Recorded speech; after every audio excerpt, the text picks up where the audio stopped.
स्वर की यात्रा और नाई की साजिश। मुगल सल्तनत का सूरज अपनी पूरी आभा के साथ चमक रहा था। शहंशाह जलालुद्दीन मोहम्मद अकबर का दरबार अपनी शानो शौकत के लिए पूरी दुनिया में मशहूर था। फतेहपुर सीकरी के लाल पत्थर से बने महल, जहां की दीवारों पर नक्काशी इतनी बारीक थी कि देखने वाले की आंखें ठहर जाए, वही दीवान खास में एक अलग ही गहमा गहमी रहती थी। बादशाह अकबर न्यायप्रिय थे, वीर थे और विद्वानों का सम्मान करते थे, लेकिन उनके स्वभाव में एक बाल सुलभ चंचलता भी थी। उन्हें अपनी बुद्धिमानी पर गर्व था और अक्सर वे अपने नवरत्नों की परीक्षा लेते रहते थे। इन नवरत्नों में सबसे अनमोल रत्न थे महेशदास, जिन्हें दुनिया बीरबल के नाम से जानती थी। बीरबल की हाजिर जवाबी और बुद्धिमत्ता के किस्से न केवल आगरा और दिल्ली में बल्कि दूर दराज के मुल्कों तक फैले हुए थे। अकबर और बीरबल का रिश्ता केवल एक बादशाह और वजीर का नहीं था, बल्कि वे एक दूसरे के मित्र सखा भी थे। लेकिन दरबार में हर कोई बीरबल का मित्र नहीं था। बीरबल की बढ़ती हुई ताकत और बादशाह के कान में उनकी पहुंच ने कई दरबारी और मंत्रियों के दिल में ईर्ष्या की आग जला दी थी।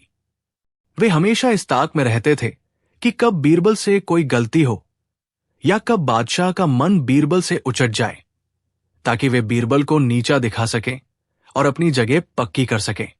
इन जलने वालों में सबसे आगे था बादशाह का अपना शाही हज्जाम, नाई। वो नाई जो रोज सुबह बादशाह की हजामत बनाता था, बादशाह के सबसे करीब रहने वाले लोगों में से एक था। वो जानता था कि एकांत के उन पलों में बादशाह के कान भरना सबसे आसान काम है।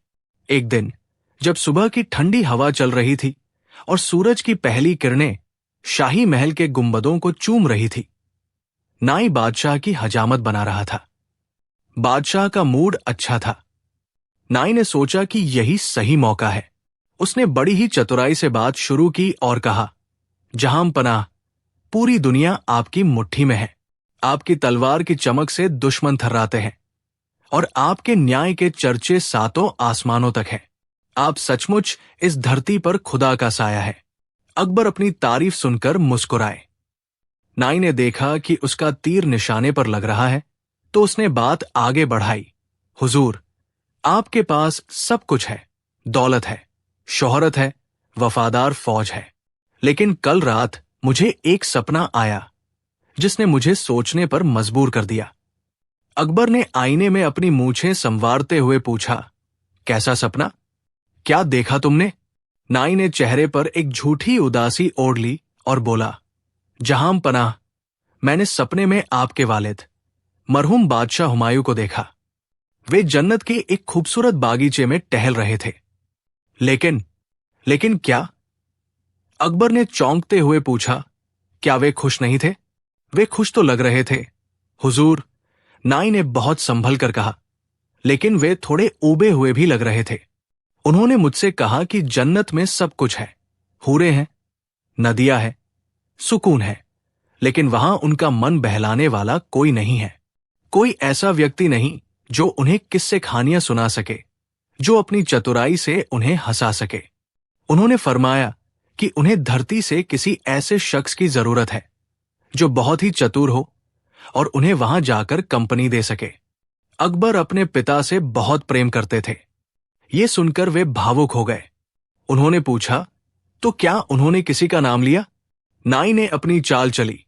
उसने कहा, जी हुजूर, उन्होंने साफ साफ कहा कि मेरे बेटे अकबर के दरबार में एक ही शख्स है जो इतना चतुर और हाजिर जवाब है कि मेरा मनोरंजन कर सके।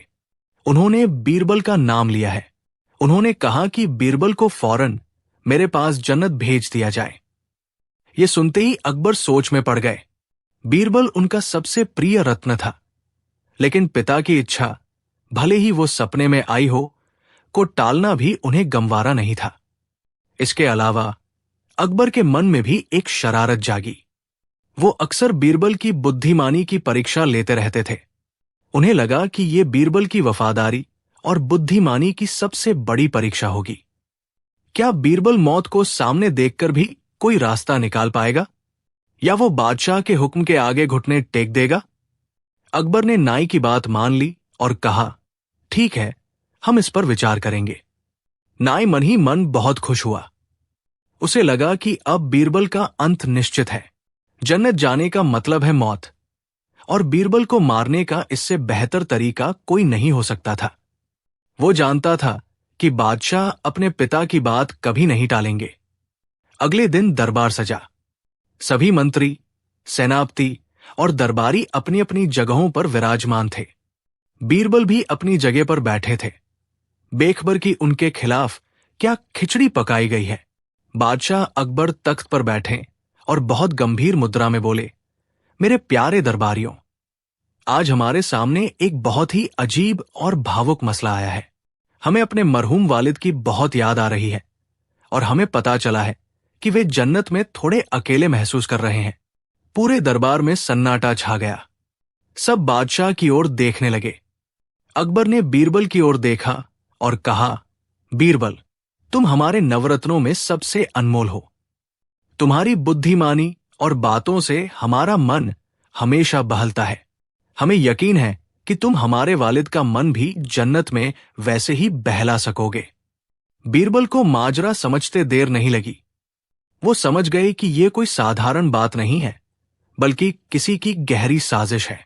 उन्होंने शांत भाव से पूछा, जहां पनाह, आपका हुक्म मेरे लिए सिरांखों पर है, लेकिन मुझे करना क्या होगा? अकबर ने कहा, तुम्हें जन्नत जाना होगा और हमारे वालिद के पास रहकर उनकी सेवा करनी होगी। और चूंकि जन्नत जाने का रास्ता मौत से होकर गुजरता है, इसलिए हमने तय किया है कि तुम्हें जिंदा ही जन्नत भेजा जाएगा, ताकि तुम वहां की खबरें भी हम तक ला सको। हम तुम्हें एक बड़ी चिता पर बैठाएंगे और मंत्रों की शक्ति से तुम्हें सीधे स्वर्ग भेजा जाएगा। दरबार में मौजूद बीरबल के विरोधी अपनी हंसी छुपा नहीं पा रहे थे। उन्हें लगा कि आज बीरबल फंस गया। बीरबल ने एक पल के लिए सोचा। उनकी तेज निगाहों ने दरबार में खड़े शाही नाई के चेहरे पर छाई कुटिल मुस्कान को देख लिया। वो समझ गए कि ये आग उसी ने लगाई है। बीरबल ने न तो घबराहट दिखाई और न ही मना किया। उन्होंने मुस्कुराते हुए कहा, जहां पनाह, ये तो मेरे लिए बड़े ही सौभाग्य की बात है कि मुझे मरहूम बादशाह की सेवा का मौका मिल रहा है। मैं जाने के लिए तैयार हूं, लेकिन मेरी कुछ शर्तें हैं। अकबर ने पूछा, कैसी शर्तें? बीरबल ने कहा, हुजूर, जन्नत का सफर लंबा है और वहां जाने की तैयारी में मुझे थोड़ा वक्त लगेगा। मुझे अपने परिवार के लिए कुछ इंतजाम करने हैं और कुछ दान पुण्य करना है, इसलिए मुझे 1 महीने का वक्त दिया जाए। और दूसरी बात यह कि मुझे जन्नत भेजने के लिए जो चिता जलाई जाएगी, वो मेरे घर के पास वाले बड़े मैदान में ही जलाई जाए, ताकि मेरे पूर्वज भी मुझे विदा कर सके। अकबर को लगा कि बीरबल केवल समय मांग रहा है ताकि वो अपनी जिंदगी के आखिरी दिन जी सके। बादशाह ने हामी भर दी और कहा, ठीक है बीरबल, तुम्हें 1 महीने का वक्त दिया जाता है और तुम्हारी इच्छानुसार चिता का प्रबंध भी वही किया जाएगा। बीरबल ने दरबार से विदा ली और घर लौट आए। घर आते ही उन्होंने अपने सबसे भरोसेमंद सेवकों और कारीगरों को बुलाया। बीरबल ने उन्हें एक बहुत ही गुप्त काम सौंपा। उन्होंने उस मैदान में जहां उनकी चिता जलाई जानी थी, एक सुरंग खुदवानी शुरू की। ये सुरंग चिता के ठीक नीचे से शुरू होकर सीधे बीरबल के घर के अंदर एक कमरे में निकलती थी। ये काम रातों रात और बेहद गुप्त तरीके से किया गया। सुरंग के ऊपर लकड़ी के तख्त और मिट्टी डालकर उसे ऐसे ढक दिया गया कि किसी को शक न हो कि जमीन के नीचे कुछ है। चिता की लकड़ियां भी इस तरह जमाई गई कि बीच में एक खोखली जगह रहे, जिससे बीरबल सीधे नीचे सुरंग में फिसल सके। 1 महीना बीत गया। नाई और अन्य दरबारी खुशी से फूले नहीं समा रहे थे। तय दिन आया। पूरे शहर में ढिंढोरा पिट गया कि बीरबल स्वर्ग जा रहे हैं। हजारों की भीड़ उस मैदान में जमा हो गई। एक विशाल चिता सजाई गई थी। घी और सुगंधित द्रव्यों की खुशबू हवा में तैर रही थी। बादशाह अकबर भी वहां मौजूद थे। उनकी आंखों में बीरबल के लिए एक अजीब सा दुख था, लेकिन राजहट के आगे वे मजबूर थे। बीरबल आए। उन्होंने सबसे विदा ली, बादशाह को झुककर सलाम किया और फिर चिता पर चढ़ गए। जैसे ही वो चिता पर बैठे, उन्होंने बड़ी ही फुर्ती से अपने आप को उस खोखली जगह में सरका लिया जो लकड़ियों के बीच बनाई गई थी। उसी पल योजना के अनुसार चिता में आग लगा दी गई। सूखी लकड़ियों और घी के कारण आग भड़क उठी, लपटें आसमान छूने लगी। धुआं इतना घना था कि किसी को कुछ दिखाई नहीं दिया। लोगों को लगा कि बीरबल आग के बीच बैठे हैं, जबकि असलियत में बीरबल सुरक्षित रूप से सुरंग के रास्ते अपने घर की ओर रेंग रहे थे। बाहर आग धधकती रही। बीरबल के विरोधी खुश थे कि अब बीरबल का किस्सा खत्म हुआ। नाई ने बादशाह से कहा, देखा हुजूर, बीरबल कितने वफादार थे। अब वे सीधे जन्नत में आपके वालिद के पास पहुंच गए होंगे। बादशाह खामोश रहे और भारी मन से महल लौट आए। उधर बीरबल अपने घर के सुरक्षित कमरे में पहुंच गए। उन्होंने तय किया कि वे कुछ महीनों तक बाहर नहीं निकलेंगे। इन महीनों में उन्होंने अपने बाल और दाढ़ी को बेतहाशा बढ़ने दिया। उन्होंने धूप नहीं देखी, जिससे उनका रंग थोड़ा फीका पड़ गया। वे घर के अंदर ही रहते और दुनिया की नजरों में वे मर चुके थे। महीने बीतते गए। लगभग 6 महीने बाद बीरबल ने देखा कि उनकी दाढ़ी और बाल काफी लंबे और उलझे हुए हो गए हैं। वे अब एक साधारण दरबारी नहीं, बल्कि किसी ऋषिमुनि या दूसरी दुनिया से आए हुए प्राणी लग रहे थे। उन्हें लगा कि अब दरबार में वापस जाने का सही समय आ गया है। एक दिन जब बादशाह अकबर दरबार में बैठे थे और किसी गंभीर मुद्दे पर चर्चा कर रहे थे, अचानक दरबार के द्वार पर एक अजीब सी आकृति दिखाई दी। लंबे उलझे हुए बाल, बढ़ी हुई बेतरतीब दाढ़ी और फटे पुराने कपड़े। दरबान उसे रोकने ही वाले थे कि वो जोर से चिल्लाया, जहांपना, मैं वापस आ गया हूं। सबकी नजरें उस पर टिक गई। ध्यान से देखने पर बादशाह ने पहचाना, अरे ये तो बीरबल है। दरबार में हड़कंप मच गया। जो लोग बीरबल को मरा हुआ मान चुके थे, उनके चेहरों से हवाइयां उड़ गई। नाई तो जैसे काटो तो खून नहीं। उसे अपनी आंखों पर विश्वास नहीं हो रहा था। भूत या सच में बीरबल? बादशाह अकबर अपनी गद्दी से उठ खड़े हुए और दौड़कर बीरबल के पास आए। उन्होंने हैरानी और खुशी से पूछा, बीरबल, तुम वापस आ गए? कैसे? क्या तुम सच में जन्नत गए थे? और तुम्हारी ये हालत कैसी हो गई है? बीरबल ने बहुत ही गंभीर और नाटकीय अंदाज में कहा, जी जहांपना, मैं सीधे जन्नत से आ रहा हूं। यह सफर बहुत लंबा और कठिन था, लेकिन आपकी दुआओं से मैं वहां पहुंच गया और आपके वालिद मरहूम बादशाह हुमायूं से मिला।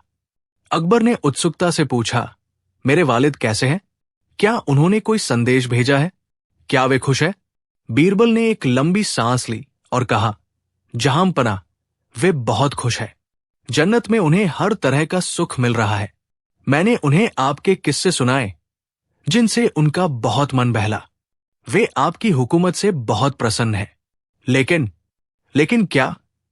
अकबर ने पूछा। बीरबल ने अपनी लंबी और उलझी हुई दाढ़ी की ओर इशारा करते हुए कहा, हुजूर, आप मेरी ये हालत देख रहे हैं। जन्नत में सब कुछ है, लेकिन वहां एक बहुत बड़ी कमी है। कैसी कमी? वहां कोई नाई नहीं है, हुजूर। बीरबल ने बहुत ही मासूमियत से कहा, आप देख सकते हैं कि 6 महीनों में मेरी क्या हालत हो गई है।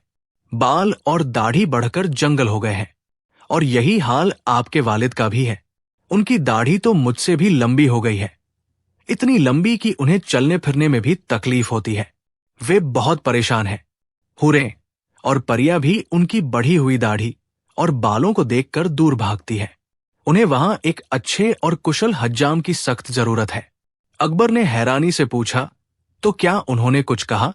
बीरबल ने कहा, जी हुजूर, उन्होंने मुझे विशेष रूप से इसीलिए वापस भेजा है, ताकि मैं आपको ये संदेश दे सकूं कि आप फौरन अपने सबसे अच्छे, सबसे भरोसेमंद और शाही नाई को जन्नत भेजें। उन्होंने साफ तौर पर कहा है कि जिस तरह आपने मुझे भेजा था, उसी विधि से शाही नाई को भी भेजा जाए, ताकि वो वहां जाकर उनकी हजामत बना सके और उन्हें इस मुसीबत से छुटकारा दिला सके। अब पूरी बाजी पलट चुकी थी। बीरबल का तीर निशाने पर लगा था। बादशाह ने तुरंत मुड़कर अपने शाही नाई को देखा, जो पसीने से तरबतर हो रहा था और कांप रहा था। नाई समझ गया कि उसने बीरबल के लिए जो गड्ढा खोदा था वो अब एक खाई बन चुका है जिसमें उसे खुद गिरना पड़ेगा। अकबर, जो अब तक बीरबल की बातों में पूरी तरह खो चुके थे और अपने पिता के कष्ट की कल्पना करके परेशान हो रहे थे, उन्होंने तुरंत आदेश दिया, नाई, क्या तुमने सुना? हमारे वालिद तकलीफ में हैं। तुम्हें फौरन जन्नत जाना होगा। तैयारी करो। नाई बादशाह के पैरों में गिर पड़ा। वो गिड़गिड़ाने लगा, रहम, जहां पना, रहम, मैं जन्नत नहीं जा सकता। मैं जलकर मर जाऊंगा। मुझे माफ कर दीजिए। अकबर को गुस्सा आया, क्या बकवास कर रहे हो? बीरबल भी तो गया था और वापस आया है। तुम क्यों नहीं जा सकते? क्या तुम मेरे वालिद की सेवा करने से इनकार कर रहे हो?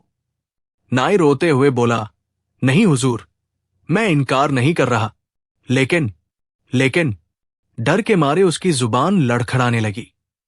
वो जानता था कि अब सच बोलने के सिवा कोई रास्ता नहीं बचा है। बीरबल की तरह सुरंग खोदने का न तो उसके पास समय था और न ही बुद्धि। उसने कांपते हुए कहा, हुजूर, बीरबल ने आपको धोखा दिया है। कोई जिंदा इंसान जन्नत नहीं जा सकता। वो झूठ बोल रहा है। बीरबल ने तुरंत टोका, अगर मैं झूठ बोल रहा हूं तो मैं यहां जिंदा कैसे खड़ा हूं? क्या तुम बादशाह की शक्ति और उनके मंत्रों पर शक कर रहे हो? और अगर मैं जा सकता हूं तो तुम क्यों नहीं? या शायद तुम ये कहना चाहते हो कि वो सपना जो तुमने देखा था वो भी झूठ था? बीरबल के इस तर्क ने नाई को चारों खाने चित कर दिया। अगर वो कहता कि बीरबल झूठ बोल रहा है तो उसे ये भी मानना पड़ता कि उसका अपना सपना भी झूठ था और उसने बादशाह को धोखा दिया था। नाई बुरी तरह फंस चुका था। उसने अंततः अपना जुर्म कबूल कर लिया। उसने रोते हुए कहा, माफ कर दीजिए जहांपनाह, मुझसे बहुत बड़ी गलती हो गई। मैंने ईर्ष्या में आकर बीरबल को मारने की साजिश रची थी। मुझे कोई सपना नहीं आया था। मैंने सोचा था कि चिता की आग में बीरबल जलकर मर जाएगा और मेरा रास्ता साफ हो जाएगा। मुझे नहीं पता था कि बीरबल इतना चतुर है कि वो मौत के मुंह से भी वापस आ जाएगा। मुझे माफ कर दीजिए। बादशाह अकबर का चेहरा गुस्से से लाल हो गया। उन्हें विश्वास नहीं हो रहा था कि उनके इतने करीबी सेवक ने उन्हें अपने ही नवरत्न को मारने के लिए इस्तेमाल किया और उनके पिता की झूठी कसम खाई। दरबार में सन्नाटा छा गया। बादशाह ने कड़कती आवाज में कहा, तुमने न केवल हमें धोखा दिया बल्कि हमारे पिता के नाम का इस्तेमाल करके एक घिनौनी साजिश रची। तुमने एक निर्दोष और विद्वान व्यक्ति की जान लेने की कोशिश की। इसकी सजा सिर्फ मौत है। अकबर ने सिपाहियों को हुक्म दिया, इस धोखेबाज को ले जाओ और काल कोठरी में डाल दो। इसे वही सजा मिलेगी जो इसने बीरबल के लिए सोची थी। लेकिन बीरबल, जो हमेशा से दयालु थे, उन्होंने आगे बढ़कर कहा, जहांपनाह, गुस्ताखी माफ। इस नाई ने जो किया वो निंदनीय है, लेकिन इसने अनजाने में ही सही मेरी बुद्धिमानी और आपके प्रति मेरी वफादारी को साबित करने का मौका दिया। इसने अपने लिए खुद ही एक ऐसा जाल बुना जिसमें ये फंस गया। मेरी राय में इसे जान से मारने की बजाय इसे ऐसी सजा दी जाए कि ये जीवन भर याद रखे कि किसी के लिए गड्ढा खोदने का अंजाम क्या होता है। अकबर का गुस्सा थोड़ा शांत हुआ। उन्होंने पूछा, तो तुम ही बताओ बीरबल, इसके साथ क्या किया जाए? बीरबल ने मुस्कुराते हुए कहा, हुजूर, इसे नाई के काम से हमेशा के लिए बर्खास्त कर दिया जाए और इसे शहर का सबसे गंदा नाला साफ करने का काम सौंपा जाए। इससे इसकी अकड़ भी निकल जाएगी और इसे अपनी औकात भी याद रहेगी। अकबर को बीरबल का सुझाव पसंद आया। नाई को जिंदगी भर के लिए एक मामूली सफाई कर्मचारी बना दिया गया। दरबारियों ने बीरबल की जय जयकार की। उस दिन के बाद से बीरबल के खिलाफ साजिश रचने से पहले हर कोई 100 बार सोचता था। अकबर ने बीरबल को गले लगाया और कहा, बीरबल, तुम सचमुच लाजवाब हो। तुमने न सिर्फ अपनी जान बचाई, बल्कि हमें यह भी सिखाया कि सच और अक्लमंदी की हमेशा जीत होती है। लेकिन सच बताओ, तुमने वो सुरंग कब और कैसे खोदी? बीरबल हंस दिए और बोले, जहां पनाह, जब मौत सिर पर नाच रही हो तो इंसान के हाथ पैर बहुत तेजी से चलते हैं। वो सुरंग मेरी उस महीने की मेहनत थी जो आपने मुझे दिया था। अकबर भी अपनी हंसी रोक नहीं पाए। पूरा दरबार कहकहों से गूंज उठा। इस तरह बीरबल ने अपनी चतुराई से बादशाह की उस चाल को, जो असल में उनके दुश्मनों की चाल थी, उन्हीं पर उल्टी डाल दी और साबित कर दिया कि बुद्धिबल ही सबसे बड़ा बल है। ये कहानी आज भी हमें याद दिलाती है कि मुसीबत चाहे कितनी भी बड़ी क्यों न हो, अगर हम धैर्य और बुद्धि से काम ले तो न केवल हम सुरक्षित निकल सकते हैं, बल्कि अपने विरोधियों को भी परास्त कर सकते हैं। बीरबल की ये जीत सिर्फ एक व्यक्ति की जीत नहीं थी, बल्कि ये उस सोच की जीत थी जो मानती है कि समस्या के अंदर ही उसका समाधान भी छिपा होता है। और इस प्रकार मुगल इतिहास के पन्नों में बीरबल की ये कहानी सुनहरे अक्षरों में दर्ज हो गई, जो युगों युगों तक लोगों को प्रेरित करती रहेगी। बैल का दूध और शाही हट। हिंदुस्तान के दिल में बसा आगरा शहर अपनी भव्यता और मुगलिया शानो शौकत के लिए पूरी दुनिया में मशहूर था। यमुना नदी के किनारे खड़े लाल किले की प्राचीरें सूरज की रोशनी में तपे हुए तांबे की तरह चमकती थी। शहंशाह जलालुद्दीन मोहम्मद अकबर का दरबार न केवल अपनी ताकत के लिए, बल्कि वहां जमा होने वाले विद्वानों, कलाकारों और बुद्धिजीवियों के लिए भी जाना जाता था। दीवान खास में जब महफिल जमती तो ज्ञान और हास परिहास की ऐसी नदियां बहती कि वक्त का पता ही नहीं चलता। लेकिन बादशाह अकबर का मिजाज मौसम की तरह था, कभी बेहद खुशगवार तो कभी आंधी की तरह उग्र। उन्हें अपनी शक्तियों और अपने नवरत्नों, खासकर बीरबल की अक्ल की परीक्षा लेने का बेहद शौक था। अक्सर दरबार में मौजूद बीरबल के विरोधी, जो उनकी नजदीकी से जलते थे, बादशाह को उकसाते रहते थे कि वे बीरबल को कोई ऐसा काम सौंपे जिसे करना नामुमकिन हो, ताकि बीरबल की जगहसाई हो और उनका कद छोटा हो सके। एक बार की बात है, सर्दियों की रात थी। दरबार खत्म हो चुका था और बादशाह अकबर अपने निजी कक्ष में आराम कर रहे थे। उनके कुछ खास दरबारी वहां मौजूद थे। इनमें बीरबल का सबसे बड़ा प्रतिद्वंदी, एक अमीर उमराव भी शामिल था, जो हमेशा इस फिराक में रहता था कि कब बीरबल को नीचा दिखाए। बातों ही बातों में चर्चा दुनिया की अजीबोगरीब चीजों पर चल निकली। उस उमराव ने मौका देखकर बादशाह के कान में जहर घोलना शुरू किया। उसने कहा, जहां पनाह, खुदा ने आपको वो ताकत और रुतबा दिया है कि इस जमीन पर कोई भी चीज आपकी पहुंच से दूर नहीं है। परिंदा भी आपकी इजाजत के बिना पर नहीं मार सकता। लेकिन हमें लगता है कि आपके दरबार का वो नवरत्न, जिसे दुनिया बीरबल कहती है, अब कुछ ज्यादा ही मगरूर हो गया है। वो दावा करता है कि दुनिया में ऐसा कोई काम नहीं जो वो न कर सके। क्या ये आपकी शान के खिलाफ नहीं है कि एक मामूली सेवक खुद को इतना काबिल समझे? अकबर ने मदिरा का प्याला रखते हुए पूछा, तो तुम क्या कहना चाहते हो? क्या बीरबल काबिल नहीं है? उमराव ने चालाकी से जवाब दिया, काबिल तो है हुजूर, लेकिन उसे अपनी अक्ल का गुमान बहुत है। अगर आप इजाजत दें तो क्यों न उसकी असली परीक्षा ली जाए। कोई ऐसी चीज मंगवाई जाए जो कुदरत के नियमों के खिलाफ हो।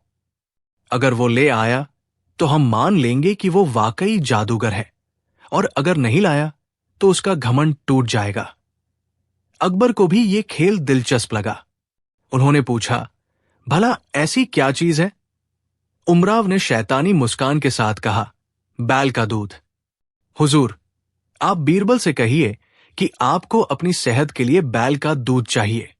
दुनिया जानती है कि गाय दूध देती है, बैल नहीं। ये नामुमकिन है। बीरबल हार मान लेगा और दरबार में आपकी जय जयकार होगी कि आपने उसे वो काम दिया जो वो नहीं कर सका। अकबर को ये विचार पसंद आया। ये न केवल बीरबल की परीक्षा थी, बल्कि एक मजेदार किस्सा भी बनने वाला था। अगली सुबह दरबार पूरी तरह सजा हुआ था। सभी मंत्री अपनी अपनी जगहों पर तैनात थे। बीरबल भी मुस्कुराते हुए दरबार में दाखिल हुए और बादशाह को सलाम किया। लेकिन आज बादशाह के चेहरे पर एक अजीब सी गंभीरता थी। उन्होंने बीरबल को अपने पास बुलाया और पूरी महफिल को सुनाते हुए बुलंद आवाज में कहा, बीरबल, तुम हमारे सबसे अजीज और अक्लमंद वजीर हो। हमें तुम पर पूरा भरोसा है। शाही हकीमों ने हमें बताया है कि हमारी सेहत में जो थोड़ी बहुत गिरावट आई है, उसे ठीक करने के लिए एक बहुत ही नायाब औषधि की जरूरत है। बीरबल ने झुककर पूछा, हुजूर, हुक्म करें। वो कौन सी औषधि है? मैं पाताल से भी उसे ढूंढ लाऊंगा। अकबर ने अपनी हंसी छुपाते हुए संजीदगी से कहा, बीरबल, हमें आधा घड़ा बैल का दूध चाहिए। हकीमों का कहना है कि बैल का दूध पीने से ही हम पूरी तरह तंदुरुस्त हो सकेंगे, और ये काम सिर्फ तुम कर सकते हो। हमें कल सुबह तक बैल का दूध चाहिए। जैसे ही बादशाह के मुंह से बैल का दूध निकला, पूरे दरबार में सन्नाटा छा गया। बीरबल के विरोधियों के चेहरों पर कुटिल मुस्कान तैरने लगी। वे एक दूसरे को देख आंखों ही आंखों में इशारे करने लगे कि अब आया ऊंट पहाड़ के नीचे। भला बैल भी कभी दूध दे सकता है? ये तो प्रकृति के नियम के विरुद्ध है। बीरबल ने एक पल के लिए बादशाह की आंखों में देखा। वे समझ गए कि यह कोई बीमारी का इलाज नहीं, बल्कि एक और परीक्षा है, एक ऐसा जाल जिसे उनके दुश्मनों ने बुना है और बादशाह ने बिछाया है। लेकिन बीरबल थे। उनके चेहरे पर शिकन तक नहीं आई। उन्होंने न तो मना किया और न ही हैरानी जताई।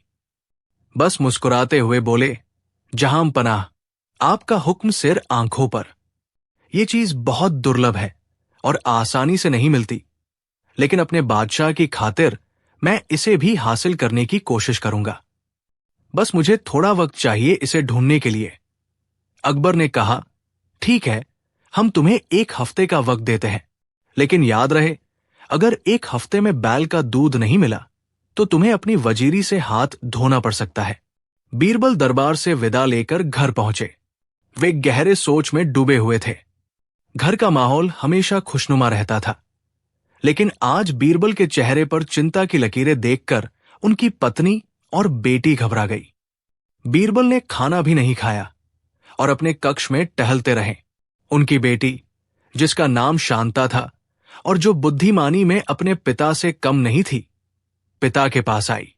उसने बड़े प्यार से पूछा, पिताजी, आज आप इतने परेशान क्यों हैं? दरबार में क्या हुआ?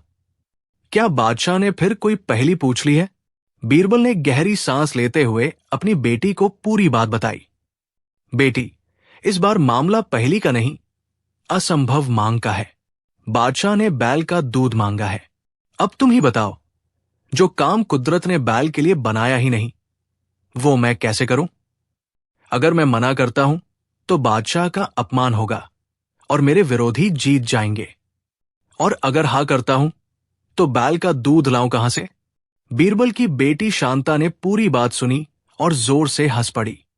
बीरबल हैरान होकर उसे देखने लगे। बेटी, यहां मेरे पद और सम्मान की बात है और तुम हंस रही हो। शांता ने पिता का हाथ थामते हुए कहा, पिताजी, आप व्यर्थ ही चिंता कर रहे हैं। लोहे को लोहा ही काटता है, और मूर्खतापूर्ण सवाल का जवाब मूर्खतापूर्ण हरकत से ही दिया जा सकता है। बादशाह ने आपसे मजाक किया है, या यूं कहें कि एक चाल चली है। हमें उसी चाल को उन पर उल्टा डालना होगा। आप निश्चिंत होकर खाना खाइए और सो जाइए। इस समस्या का हल मैं निकाल लूंगी। बीरबल अपनी बेटी की चतुराई को जानते थे, इसलिए उन्हें थोड़ी तसल्ली हुई। शांता ने एक योजना बनाई। उसने कुछ दिन इंतजार किया। जब हफ्ता खत्म होने में सिर्फ 1 दिन बचा था, तब उसने अपनी योजना को अंजाम देने का फैसला किया। आधी रात का वक्त था। पूरा आगरा शहर गहरी नींद में सोया हुआ था। सिर्फ पहरेदारों की मशालें जल रही थी। शांता ने ढेर सारे गंदे और भारी कपड़े इकट्ठे किए। वो महल के ठीक पीछे बहने वाली यमुना नदी के किनारे पहुंची। ये वो जगह थी जो बादशाह अकबर के शयन कक्ष की खिड़की के ठीक नीचे पड़ती थी। रात के सन्नाटे में जब हर आवाज गूंजती है, शांता ने कपड़े धोने शुरू किए। उसने कपड़ों को पत्थर पर इतनी जोर जोर से पटकना शुरू किया कि धाप धाप धाप की तेज आवाजें आने लगी। सन्नाटे को चीरती हुई ये आवाजें सीधे बादशाह के शयन कक्ष तक पहुंच रही थी। अकबर गहरी नींद में थे, लेकिन इस शोर ने उनकी नींद हराम कर दी। वे हड़बड़ा कर उठे। उन्हें बहुत गुस्सा आया। उन्होंने खिड़की से नीचे झांका, लेकिन अंधेरे में कुछ साफ दिखाई नहीं दिया। आवाज लगातार आ रही थी। बादशाह ने गुस्से में अपने पहरेदारों को बुलाया और दहाड़े, कौन है वो बदतमीज जो इतनी रात गए महल के नीचे शोर मचा रहा है? हमारी नींद खराब करने की जुर्रत किसकी हुई? जाओ और उसे फौरन पकड़कर हमारे सामने पेश करो। सिपाही दौड़ते हुए नदी किनारे पहुंचे। वहां उन्होंने देखा कि एक लड़की बेखौफ होकर कपड़े धो रही है और कपड़ों को पत्थर पर पूरी ताकत से पटक रही है। सिपाहियों ने उसे रोका और कहा, ए लड़की, तू पागल हो गई है क्या? इतनी रात गए यहां शोर मचा रही है। बादशाह सलामत की नींद खराब हो गई है। चल, तुझे दरबार में पेश होना होगा। शांता ने कोई विरोध नहीं किया। वो चुपचाप सिपाहियों के साथ चल दी। उसे बादशाह के सामने लाया गया। अकबर की आंखें नींद और गुस्से से लाल हो रही थी। उन्होंने कड़कती आवाज में पूछा, कौन हो तुम? और इतनी आधी रात को महल के नीचे कपड़े धोने का और इतना शोर मचाने का क्या मतलब है?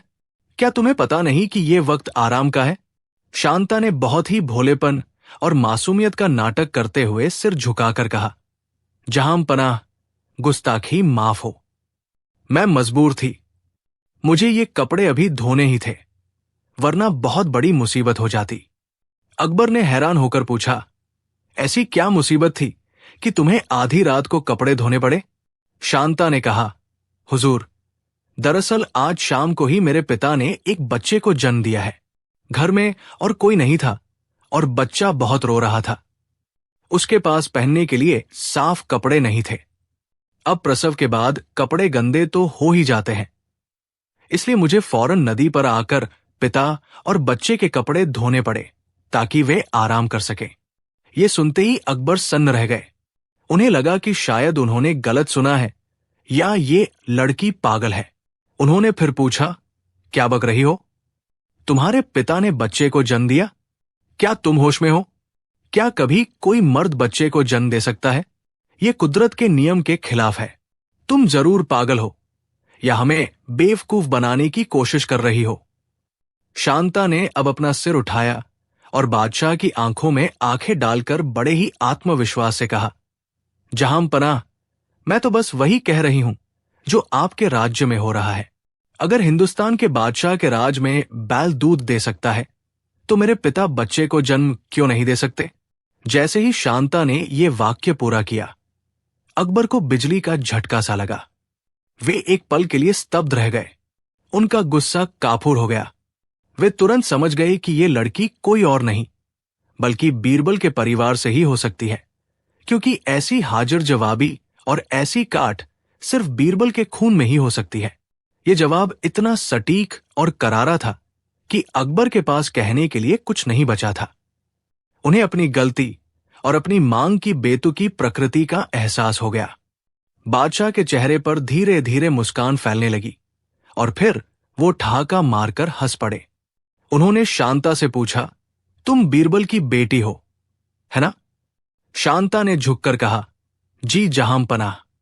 अकबर ने खुश होकर कहा, शाबाश, तुमने अपनी अक्लमंदी से न सिर्फ अपने पिता की लाज रख ली, बल्कि हमें भी एक बहुत बड़ा सबक सिखाया। तुमने हमें हमारी ही भाषा में, हमारी ही शर्त पर जवाब दिया है। वाकई शेर की बेटी शेरनी ही होती है। अगले दिन दरबार लगा। बीरबल आए, लेकिन उनके हाथ खाली थे। उनके विरोधी खुश हो रहे थे कि आज तो बीरबल खाली हाथ है, आज उसकी हार पक्की है। बादशाह ने बीरबल को देखते ही मुस्कुराकर पूछा, कहो बीरबल, बैल का दूध लाए? बीरबल ने मुस्कुराते हुए जवाब दिया, जहां पनाह, दूध तो मिल गया था, लेकिन वो बैल इतना जिद्दी निकला कि दूध दुहने से पहले ही बछड़ा देने की जिद करने लगा। मेरी बेटी कल रात आपको बता ही चुकी है कि जब तक मर्द बच्चे पैदा नहीं करते, बैल दूध नहीं देते। अब चूंकि मेरे घर में बच्चा पैदा होने का नाटक खत्म हो गया है, तो बैल ने भी दूध देना बंद कर दिया है। पूरा दरबार बीरबल की इस बात पर हंस पड़ा। लेकिन ये हंसी बीरबल का मजाक उड़ाने वाली नहीं, बल्कि उनकी बुद्धि का लोहा मानने वाली थी। वो उमराव जिसने ये साजिश रची थी, शर्म से पानी पानी हो गया। उसका चेहरा उतर गया। अकबर ने बीरबल को अपने पास बुलाया और अपने गले का कीमती मोतियों का हार उतारकर बीरबल को पहना दिया। बादशाह ने कहा, बीरबल, हमने तुमसे असंभव चीज मांगी थी, ये जानते हुए कि वो नहीं मिल सकती। हम बस ये देखना चाहते थे कि तुम इस मुश्किल से कैसे निकलोगे। लेकिन तुमने और तुम्हारी बेटी ने साबित कर दिया कि अक्ल के आगे बड़ी से बड़ी समस्या भी बौनी हो जाती है। जब सवाल बेतुका हो तो जवाब भी वैसा ही होना चाहिए। हमें तुम पर गर्व है। इस घटना के बाद दरबारियों को यह सबक मिल गया कि बीरबल के खिलाफ साजिश रचना आसमान पर थूकने जैसा है, जो पलटकर अपने ही चेहरे पर गिरता है। बीरबल का सम्मान दरबार में और भी बढ़ गया और यह कहानी बैल का दूध हर उस शख्स के लिए एक मिसाल बन गई जो ये सोचता है कि ताकत या पद का इस्तेमाल करके किसी बुद्धिमान व्यक्ति को हराया जा सकता है। कहानी का अंत करते हुए यह समझना जरूरी है कि बीरबल ने न केवल अपनी जान बचाई, बल्कि बादशाह को यह भी एहसास दिलाया कि एक राजा को हमेशा तार्किक और न्याय संगत होना चाहिए। असंभव की मांग करना राजा की शक्ति का प्रदर्शन हो सकता है, लेकिन उस असंभव का तार्किक खंडन करना विद्वान की शक्ति का प्रमाण है। और जब सत्ता और विद्वता में टकराव होता है, तो जीत अक्सर विद्वता की ही होती है, जैसा कि बीरबल ने उस रात सिद्ध कर दिया था। उस दिन के बाद से अकबर ने कभी बीरबल की ऐसी परीक्षा नहीं ली जो प्रकृति के नियमों का अपमान करती हो, और उनकी दोस्ती और भी गहरी हो गई। आगरा के किले की दीवारों में आज भी वो किस्सा गूंजता है जब एक बेटी ने अपने पिता के सम्मान के लिए बादशाह को निरुत्तर कर दिया था। मुगलिया सल्तनत का वो दौर जब हिंदुस्तान की आबोहवा में कला, संस्कृति और अदब की खुशबू घुली हुई थी। बादशाह जलालुद्दीन मोहम्मद अकबर का दरबार अपनी शानो शौकत के चरम पर था। फतेहपुर सीकरी के लाल पत्थर के महल सूरज की रोशनी में दमकते थे और रात को मशालों की रोशनी में किसी दूसरी दुनिया के नजारे पेश करते थे। लेकिन इन सब चकाचौंध के बीच बादशाह अकबर का मन अक्सर नई नई चुनौतियों और दिमागी कसरतों की तलाश में रहता था। वे केवल तलवार के धनी नहीं थे, बल्कि बुद्धि के भी कद्रदान थे। यही वजह थी कि उनके दरबार में बीरबल जैसे अनमोल रत्न को विशेष स्थान प्राप्त था। बीरबल की हाजिर जवाबी, उनकी तर्क शक्ति और जटिल से जटिल समस्याओं को चुटकियों में सुलझाने की कला ने उन्हें बादशाह का सबसे करीबी बना दिया था। लेकिन दरबार में मौजूद अन्य मंत्रियों और सलाहकारों को बीरबल की ये नजदीकी एक आंख नहीं भाती थी। वे हमेशा इस ताक में रहते थे कि कब बीरबल को नीचा दिखाया जाए या कब बादशाह के सामने उन्हें शर्मिंदा किया जाए। एक बार की बात है, सावन का महीना था और बाहर रिमझिम बारिश हो रही थी। मौसम बहुत खुशनुमा था, लेकिन बादशाह अकबर का मन कुछ उचाट सा था।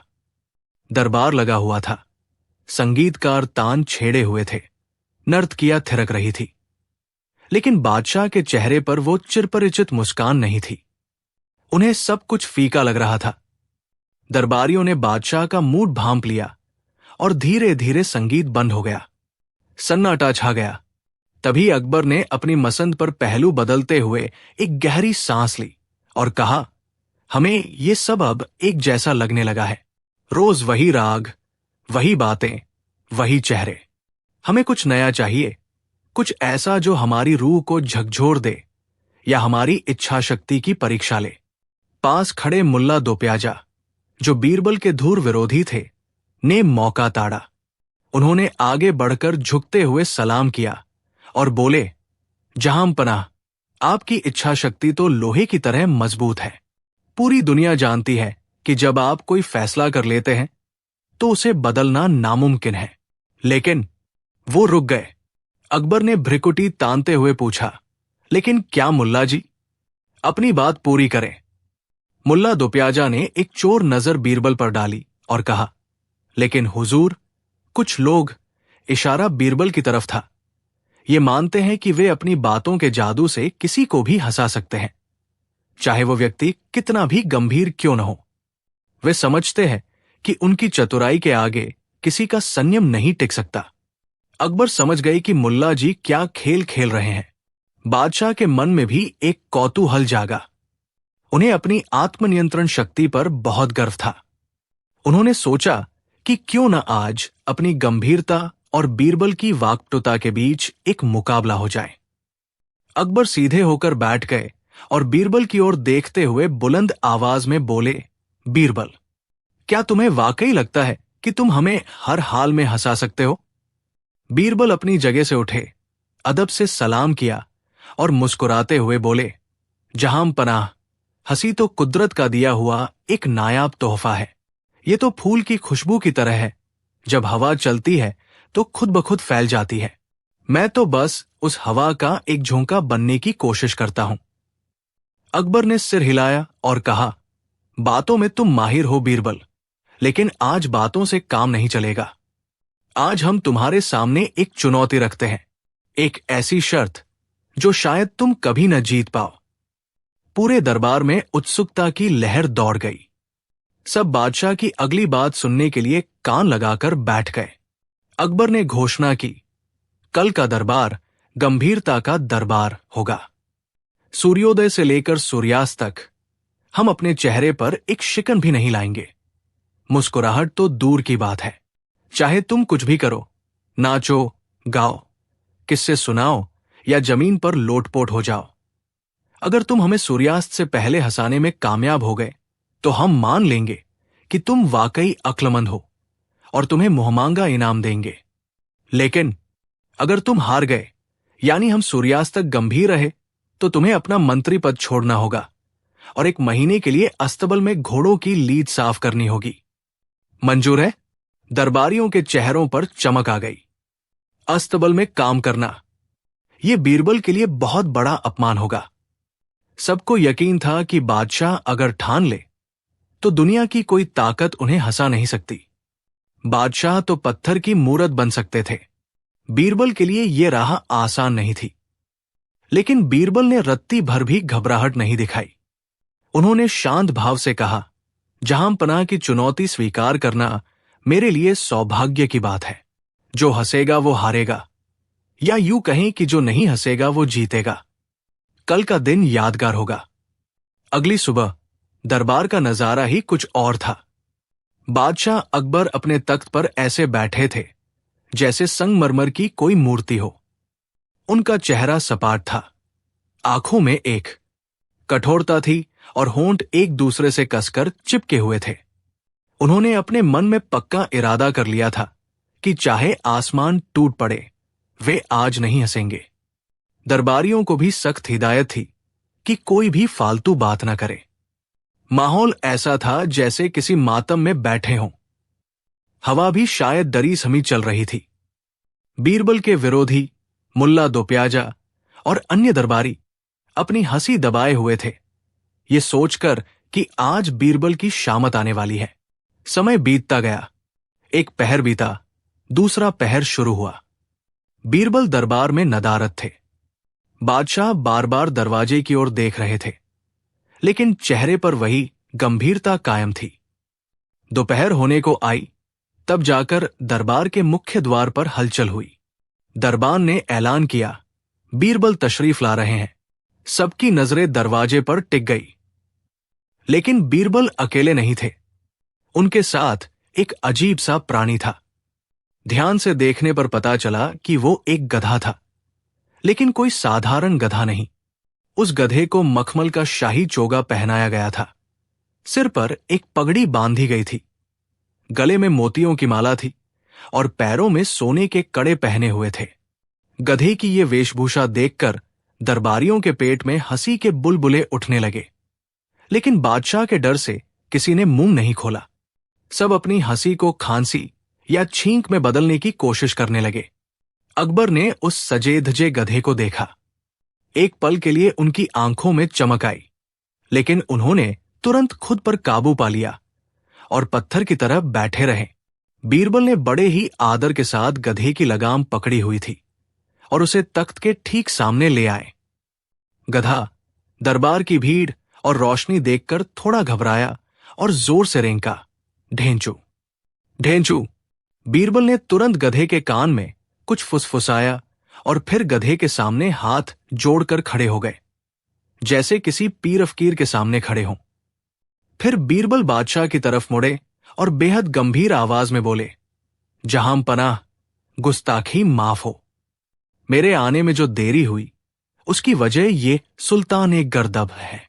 ये कोई मामूली गधा नहीं है, बल्कि ये मेरे पूर्व जन्म के रिश्तेदार हैं, जो एक श्राप के कारण इस योनि में भटक रहे हैं। आज सुबह ही मुझे एक स्वप्न आया कि अगर मैं इन्हें शहंशाह अकबर के दरबार में ले जाऊं और इनका परिचय आपसे करवाऊं तो शायद इनका श्राप कुछ कम हो जाए। बादशाह अकबर अभी भी खामोश थे। वे बीरबल की कहानी सुन रहे थे और अपने चेहरे की मांसपेशियों को कसकर पकड़े हुए थे। उन्हें पता था कि बीरबल कोई चाल चल रहे हैं। बीरबल ने आगे कहा, हुजूर, ये गधा बहुत ज्ञानी है। ये शाही शिष्टाचार समझता है। देखिए, ये आपको सलाम करना चाहता है। बीरबल ने गधे की पिछली टांग को हल्का सा दबाया। गधा बिदक गया और उसने पिछवाड़े से एक जोरदार दुलत्ती हवा में चलाई और फिर से रेंका। यह नजारा इतना हास्यास्पद था कि कई दरबारियों के मुंह से दबी हुई आवाजें निकली। लेकिन अकबर अब भी शांत थे।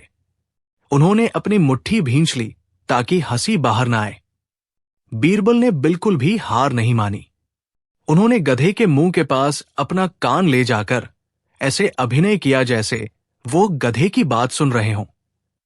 फिर उन्होंने चौंकने का नाटक किया और बादशाह से बोले, जहां पनाह, गजब हो गया। ये गधा तो अंतर्यामी निकला। इसने अभी अभी मुझे आपके बारे में एक ऐसी बात बताई है जो कोई नहीं जानता। अकबर की उत्सुकता बढ़ गई। वो जानना चाहते थे कि आखिर बीरबल क्या खिचड़ी पका रहे हैं, लेकिन वे बोले नहीं, बस भौहें ऊपर करके इशारा किया कि क्या कहा। बीरबल ने थोड़ा संकोच करते हुए कहा, हुजूर, ये कहने में मुझे डर लग रहा है, लेकिन चूंकि ये एक ज्ञानी गधा है तो इसकी बात बतानी ही पड़ेगी। ये गधा कह रहा है कि बादशाह सलामत आज बहुत तकलीफ में है। अकबर ने मन ही मन सोचा, तकलीफ? मुझे तो कोई तकलीफ नहीं है। बीरबल ने जारी रखा, यह कह रहा है कि बादशाह के पेट में बहुत दर्द है और वे किसी गहरी सोच में नहीं हैं, बल्कि अपनी गैस रोकने की कोशिश कर रहे हैं। इसीलिए उनका चेहरा इतना लाल और तना हुआ है। यह सुनते ही दरबार में सन्नाटा खिंच गया। यह बादशाह की शान में गुस्ताखी थी, लेकिन बात कहने का तरीका इतना मासूम और गधे के सिर मढ़कर कहा गया था कि गुस्सा करने की बजाय हंसी आने वाली थी। अकबर का संयम डगमगाने लगा। उनके होंठ फड़फड़ाए, लेकिन उन्होंने होंठ दांतों तले दबा लिए। वे अभी भी नहीं हंसे। बीरबल समझ गए कि बादशाह आज लोहे के चने चबाने के मूड में है। साधारण चुटकुलों से काम नहीं बनेगा। अब बीरबल ने अपना आखिरी पासा फेंका। उन्होंने गधे की आंखों में देखा और जोर से बोले, हे गर्दभराज, आप तो सब जानते हैं, कृपया शांत हो जाइए। बादशाह सलामत आपकी बुद्धिमानी का लोहा मान चुके हैं। अब आप इन्हें वह राज बताइए जो आपने मुझे रास्ते में बताया था। बीरबल फिर से गधे के कान के पास गए और ऐसे सुनने लगे जैसे कोई बहुत गहरा राज सुन रहे हों। गधा फिर से रेंका। बीरबल ने एकदम गंभीर चेहरा बनाया, फिर धीरे धीरे बादशाह की ओर देखा, फिर गधे की ओर देखा और फिर बादशाह की ओर। उनकी आंखों में एक अजीब सी तुलनात्मक दृष्टि थी। बीरबल ने एक लंबी सांस ली और बोले, जहां पनाह, माफी चाहता हूं, लेकिन यह गधा बहुत ही बदतमीज हो गया है। इसने अभी अभी जो कहा वो मैं अपनी जुबान से नहीं कह सकता, लेकिन अगर मैं न कहूं तो यह शर्त के खिलाफ होगा। बादशाह ने आंखों से इशारा किया कि बको भी। क्या कहा इसने? बीरबल ने कहा, हुजूर, ये गधा कह रहा है कि वो और आप दोनों में आज एक बहुत बड़ी समानता है। ये पूछ रहा है कि बीरबल, जरा ध्यान से देखो, उस तख्त पर बैठा इंसान और मैं, हम दोनों में क्या फर्क है? न वो बोल रहे हैं, न मैं इंसानी बोली में बोल रहा हूं। न वो हंस रहे हैं, न मैं हंसता हूं। उनका चेहरा भी लंबा लटका हुआ है और मेरा भी। तो क्या तख्त पर बैठने से गधा बादशाह बन जाता है या बादशाह? बीरबल ने वाक्य अधूरा छोड़ दिया और फिर बीरबल ने तुरंत बात पलटते हुए गधे को डांटा, चुप रह मूर्ख, तुझे दिखाई नहीं देता? बादशाह सलामत तो अपनी इच्छा शक्ति दिखा रहे हैं और तू अपनी लाचारी। तू जानवर है इसलिए नहीं हंस सकता और वे शहंशाह हैं इसलिए अपनी मर्जी से नहीं हंस रहे हैं। पर सच कहो दोस्त, आज तुम दोनों की जिद एक जैसी ही लग रही है। ये तुलना, एक बादशाह और एक गधे की जिद और गंभीर चेहरे की तुलना, इतनी सटीक और इतने अप्रत्याशित ढंग से सामने आई कि अकबर के सब्र का बांध टूट गया। जिस दृश्य की कल्पना बीरबल ने रची थी, जिसमें एक गधा शाही लिबास में खड़ा होकर बादशाह के गंभीर चेहरे को अपने जैसा बता रहा था, वो इतना बेतुका और मजेदार था कि अकबर खुद को रोक नहीं पाए। पहले उनके होठों पर एक मुस्कुराहट आई, फिर कंधे हिले और अंततः एक जोरदार ठहाका महल की दीवारों से टकराया। हा हा हा हा, बीरबल, तुम सचमुच शैतान हो। हा हा हा। बादशाह के हंसते ही जैसे दरबार पर लगा प्रतिबंध हट गया। दरबारी जो सुबह से अपनी हंसी रोके बैठे थे, वे भी लोटपोट हो गए। पूरा दरबार कहकहों से गूंज उठा। गधा इस शोर शराबे को देखकर फिर से जोर से रेंका, जिससे हंसी का एक और दौर चल पड़ा। अकबर ने अपनी हंसी रोकते हुए आंखों से आंसू पोंछे और बोले, बीरबल, मान गए। हमने सोचा था कि हम अपनी गंभीरता से तुम्हें हरा देंगे। हमने अपनी भावनाओं को पत्थर बना लिया था, लेकिन तुम इस गधे को लेकर आ गए और हमारी तुलना इससे कर दी। तुम्हारी ये जुर्रत और तुम्हारी ये अक्लमंदी, दोनों का कोई जवाब नहीं। बीरबल ने झुककर सलाम किया और मुस्कुराते हुए कहा, जहां पनाह, जीत मेरी नहीं, आपकी हंसी की हुई है। एक बादशाह का चेहरा गंभीर नहीं, बल्कि मुस्कुराहट के साथ ही अच्छा लगता है। आपकी प्रजा आपको खुश देखना चाहती है, पत्थर की मूरत की तरह नहीं। और वैसे भी गधे से तुलना का मकसद आपका अपमान करना नहीं था, बल्कि ये दिखाना था कि बिना हंसी और खुशी के इंसान और जानवर में ज्यादा फर्क नहीं रह जाता। अकबर इस बात से बहुत प्रभावित हुए। उन्होंने अपनी शर्त के मुताबिक बीरबल को मुहमांगा इनाम दिया। उन्होंने अपने गले से मोतियों का एक कीमती हार उतारा और बीरबल को पहनाया। साथ ही उस गधे के लिए भी अच्छे चारे और देखभाल का इंतजाम करवाया गया, जिसने अनजाने में ही सही बादशाह को हंसाने में मदद की थी। मुल्ला दोप्याजा और अन्य विरोधी जो सुबह से बीरबल के हारने और अस्तबल में काम करने के सपने देख रहे थे, अपना सा मुंह लेकर रह गए। वे समझ गए कि बीरबल को बातों में हराना या किसी शर्त में बांधना नामुमकिन है, क्योंकि बीरबल हर स्थिति को अपने पक्ष में मोड़ने का हुनर जानते हैं। इस कहानी से ये सीख मिलती है कि जीवन में गंभीरता जरूरी है, लेकिन हंसना उससे भी ज्यादा जरूरी है। हंसी वो औषधि है जो बड़े से बड़े तनाव को दूर कर सकती है, और बीरबल ने सिद्ध कर दिया कि बुद्धिबल से न केवल जटिल पहेलियां सुलझाई जा सकती है, बल्कि किसी के मन की स्थिति को भी बदला जा सकता है। बादशाह अकबर की वो शर्त, जो हंसेगा वो हारेगा, अंततः जो हंसेगा वो जिएगा, में बदल गई। उस दिन के बाद अकबर ने कभी ऐसी शर्त नहीं रखी, क्योंकि वे जान गए थे कि बीरबल के रहते वे अपनी हंसी पर काबू नहीं रख सकते। और इतिहास गवाह है कि अकबर और बीरबल के किस्से आज भी हमारे चेहरों पर वही मुस्कान ले आते हैं जो उस दिन बादशाह के चेहरे पर आई थी।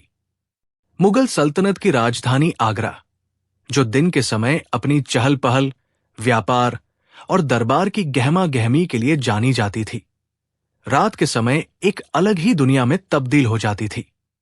यमुना नदी के शांत जल में ताजमहल, जो उस समय भविष्य के गर्भ में था, लेकिन लाल किला अपनी पूरी आन बान के साथ खड़ा था और शाही महलों की परछाइयां तैरती थी। आसमान में सितारों की चादर बिछी होती थी और हवा में रात की रानी की भीनी भीनी खुशबू घुली रहती थी। शाही पहरेदारों के कदमों की आहट और कभी कभार किसी दूर रेंगते हुए जानवर की आवाज के अलावा सब कुछ खामोश होता था। लेकिन इस सन्नाटे और सुकून के बीच एक जगह ऐसी थी जहां शांति कोसों दूर थी।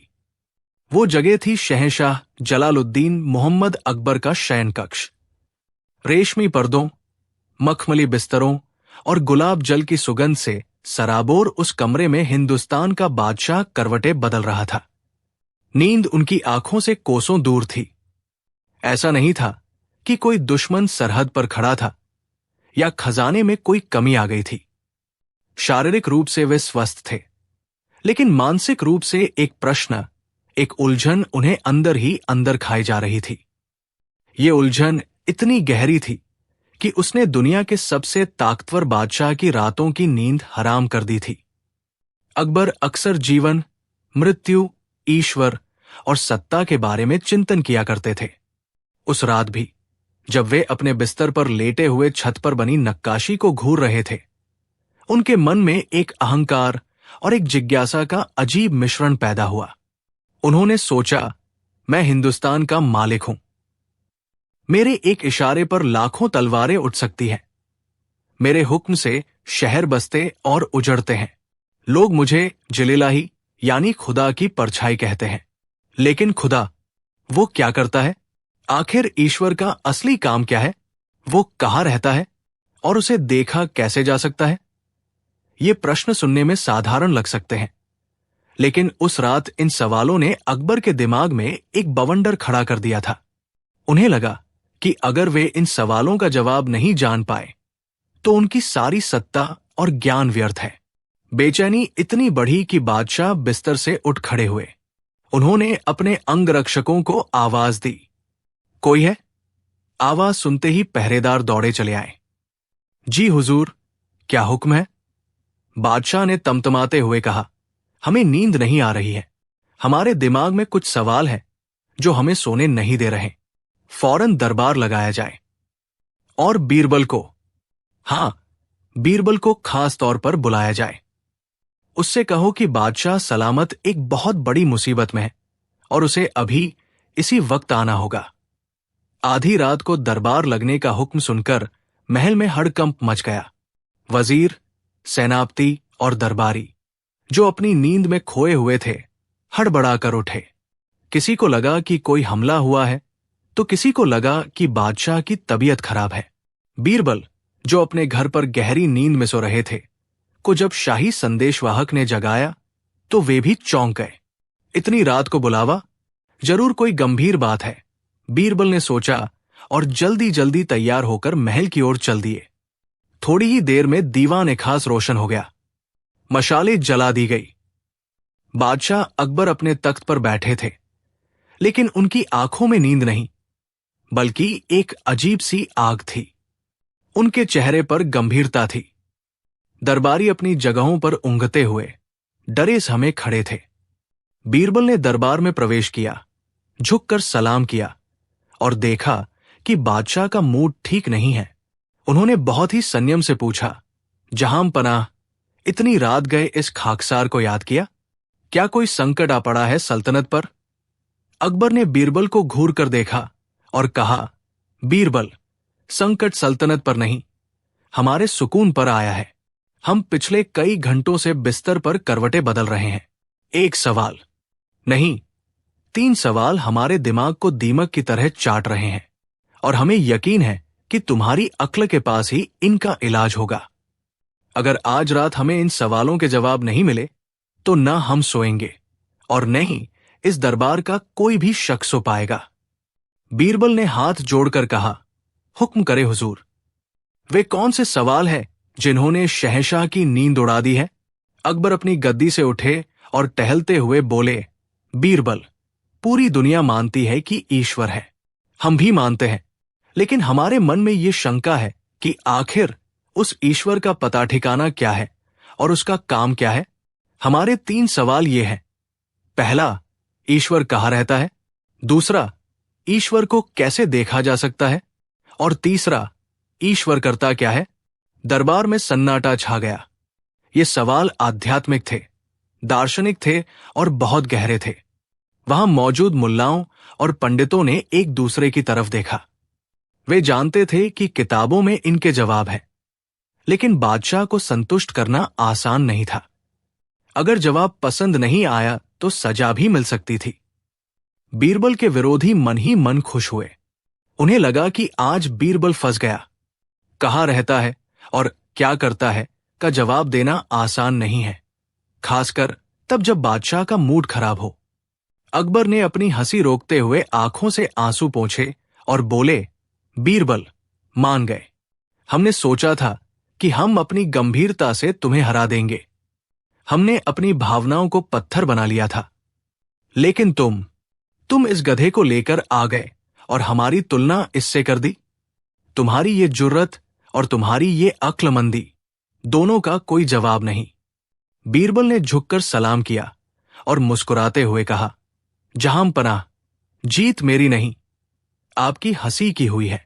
एक बादशाह का चेहरा गंभीर नहीं, बल्कि मुस्कुराहट के साथ ही अच्छा लगता है। आपकी प्रजा आपको खुश देखना चाहती है, पत्थर की मूरत की तरह नहीं। और वैसे भी गधे से तुलना का मकसद आपका अपमान करना नहीं था, बल्कि ये दिखाना था कि बिना हंसी और खुशी के इंसान और जानवर में ज्यादा फर्क नहीं रह जाता। अकबर इस बात से बहुत प्रभावित हुए। उन्होंने अपनी शर्त के मुताबिक बीरबल को मुहमांगा इनाम दिया। उन्होंने अपने गले से मोतियों का एक कीमती हार उतारा और बीरबल को पहनाया। साथ ही उस गधे के लिए भी अच्छे चारे और देखभाल का इंतजाम करवाया गया, जिसने अनजाने में ही सही बादशाह को हंसाने में मदद की थी। मुल्ला दोप्याजा और अन्य विरोधी, जो सुबह से बीरबल के हारने और अस्तबल में काम करने के सपने देख रहे थे, अपना सा मुंह लेकर रह गए। वे समझ गए कि बीरबल को बातों में हराना या किसी शर्त में बांधना नामुमकिन है, क्योंकि बीरबल हर स्थिति को अपने पक्ष में मोड़ने का हुनर जानते हैं। इस कहानी से ये सीख मिलती है कि जीवन में गंभीरता जरूरी है, लेकिन हंसना उससे भी ज्यादा जरूरी है। हंसी वो औषधि है जो बड़े से बड़े तनाव को दूर कर सकती है। और बीरबल ने सिद्ध कर दिया कि बुद्धिबल से न केवल जटिल पहेलियां सुलझाई जा सकती है, बल्कि किसी के मन की स्थिति को भी बदला जा सकता है। बादशाह अकबर की वो शर्त, जो हंसेगा वो हारेगा, अंततः जो हंसेगा वो जिएगा, में बदल गई। उस दिन के बाद अकबर ने कभी ऐसी शर्त नहीं रखी, क्योंकि वे जान गए थे कि बीरबल के रहते वे अपनी हंसी पर काबू नहीं रख सकते। और इतिहास गवाह है कि अकबर और बीरबल के किस्से आज भी हमारे चेहरों पर वही मुस्कान ले आते हैं जो उस दिन बादशाह के चेहरे पर आई थी। मुगल सल्तनत की राजधानी आगरा, जो दिन के समय अपनी चहल पहल, व्यापार और दरबार की गहमा गहमी के लिए जानी जाती थी, रात के समय एक अलग ही दुनिया में तब्दील हो जाती थी। यमुना नदी के शांत जल में ताजमहल, जो उस समय भविष्य के गर्भ में था, लेकिन लाल किला अपनी पूरी आन बान के साथ खड़ा था और शाही महलों की परछाइयां तैरती थी। आसमान में सितारों की चादर बिछी होती थी और हवा में रात की रानी की भीनी भीनी खुशबू घुली रहती थी। शाही पहरेदारों के कदमों की आहट और कभी कभार किसी दूर रेंगते हुए जानवर की आवाज के अलावा सब कुछ खामोश होता था। लेकिन इस सन्नाटे और सुकून के बीच एक जगह ऐसी थी जहां शांति कोसों दूर थी। वो जगह थी शहंशाह जलालुद्दीन मोहम्मद अकबर का शयन कक्ष। रेशमी पर्दों, मखमली बिस्तरों और गुलाब जल की सुगंध से सराबोर उस कमरे में हिंदुस्तान का बादशाह करवटें बदल रहा था। नींद उनकी आंखों से कोसों दूर थी। ऐसा नहीं था कि कोई दुश्मन सरहद पर खड़ा था या खजाने में कोई कमी आ गई थी।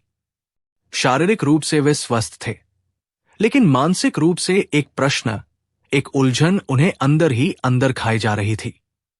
ये उलझन इतनी गहरी थी कि उसने दुनिया के सबसे ताकतवर बादशाह की रातों की नींद हराम कर दी थी। अकबर अक्सर जीवन, मृत्यु, ईश्वर और सत्ता के बारे में चिंतन किया करते थे। उस रात भी जब वे अपने बिस्तर पर लेटे हुए छत पर बनी नक्काशी को घूर रहे थे, उनके मन में एक अहंकार और एक जिज्ञासा का अजीब मिश्रण पैदा हुआ। उन्होंने सोचा, मैं हिंदुस्तान का मालिक हूं। मेरे एक इशारे पर लाखों तलवारें उठ सकती हैं। मेरे हुक्म से शहर बसते और उजड़ते हैं। लोग मुझे जिलिलाही यानी खुदा की परछाई कहते हैं। लेकिन खुदा, वो क्या करता है? आखिर ईश्वर का असली काम क्या है? वो कहाँ रहता है और उसे देखा कैसे जा सकता है? ये प्रश्न सुनने में साधारण लग सकते हैं, लेकिन उस रात इन सवालों ने अकबर के दिमाग में एक बवंडर खड़ा कर दिया था। उन्हें लगा कि अगर वे इन सवालों का जवाब नहीं जान पाए तो उनकी सारी सत्ता और ज्ञान व्यर्थ है। बेचैनी इतनी बढ़ी कि बादशाह बिस्तर से उठ खड़े हुए। उन्होंने अपने अंगरक्षकों को आवाज दी, कोई है? आवाज सुनते ही पहरेदार दौड़े चले आए। जी हुजूर, क्या हुक्म है? बादशाह ने तमतमाते हुए कहा, हमें नींद नहीं आ रही है। हमारे दिमाग में कुछ सवाल हैं जो हमें सोने नहीं दे रहे। फौरन दरबार लगाया जाए। और बीरबल को, हां, बीरबल को खास तौर पर बुलाया जाए। उससे कहो कि बादशाह सलामत एक बहुत बड़ी मुसीबत में है और उसे अभी इसी वक्त आना होगा। आधी रात को दरबार लगने का हुक्म सुनकर महल में हड़कंप मच गया। वजीर, सेनापति और दरबारी, जो अपनी नींद में खोए हुए थे, हड़बड़ाकर उठे। किसी को लगा कि कोई हमला हुआ है, तो किसी को लगा कि बादशाह की तबीयत खराब है। बीरबल, जो अपने घर पर गहरी नींद में सो रहे थे, को जब शाही संदेशवाहक ने जगाया तो वे भी चौंक गए। इतनी रात को बुलावा, जरूर कोई गंभीर बात है, बीरबल ने सोचा और जल्दी जल्दी तैयार होकर महल की ओर चल दिए। थोड़ी ही देर में दीवान खास रोशन हो गया। मशालें जला दी गई। बादशाह अकबर अपने तख्त पर बैठे थे, लेकिन उनकी आंखों में नींद नहीं, बल्कि एक अजीब सी आग थी। उनके चेहरे पर गंभीरता थी। दरबारी अपनी जगहों पर ऊँघते हुए डरे सहमे खड़े थे। बीरबल ने दरबार में प्रवेश किया, झुककर सलाम किया और देखा कि बादशाह का मूड ठीक नहीं है।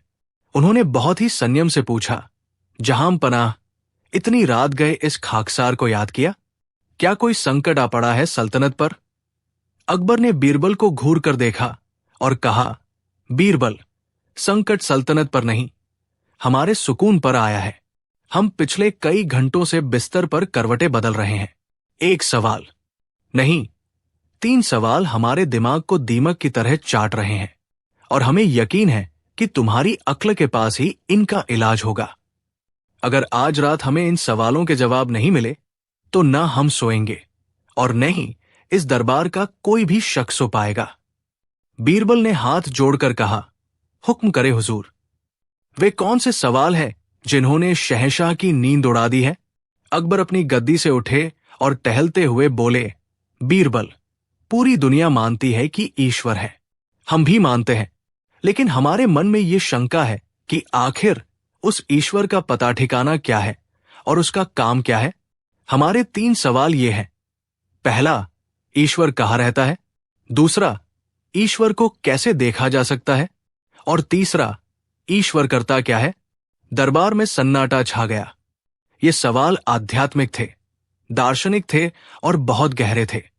वहां मौजूद मुल्लाओं और पंडितों ने एक दूसरे की तरफ देखा। वे जानते थे कि किताबों में इनके जवाब हैं, लेकिन बादशाह को संतुष्ट करना आसान नहीं था। अगर जवाब पसंद नहीं आया तो सजा भी मिल सकती थी। बीरबल के विरोधी मन ही मन खुश हुए। उन्हें लगा कि आज बीरबल फंस गया। कहाँ रहता है और क्या करता है का जवाब देना आसान नहीं है, खासकर तब जब बादशाह का मूड खराब हो। बीरबल ने सवालों को ध्यान से सुना। उनके चेहरे पर एक हल्की सी मुस्कान आई, जिसे देखकर बादशाह को थोड़ी राहत भी मिली और थोड़ा गुस्सा भी आया। अकबर ने पूछा, तुम मुस्कुरा रहे हो बीरबल? क्या तुम्हें ये सवाल मजाक लग रहे हैं? बीरबल ने कहा, नहीं जहांपनाह, सवाल बहुत गंभीर है।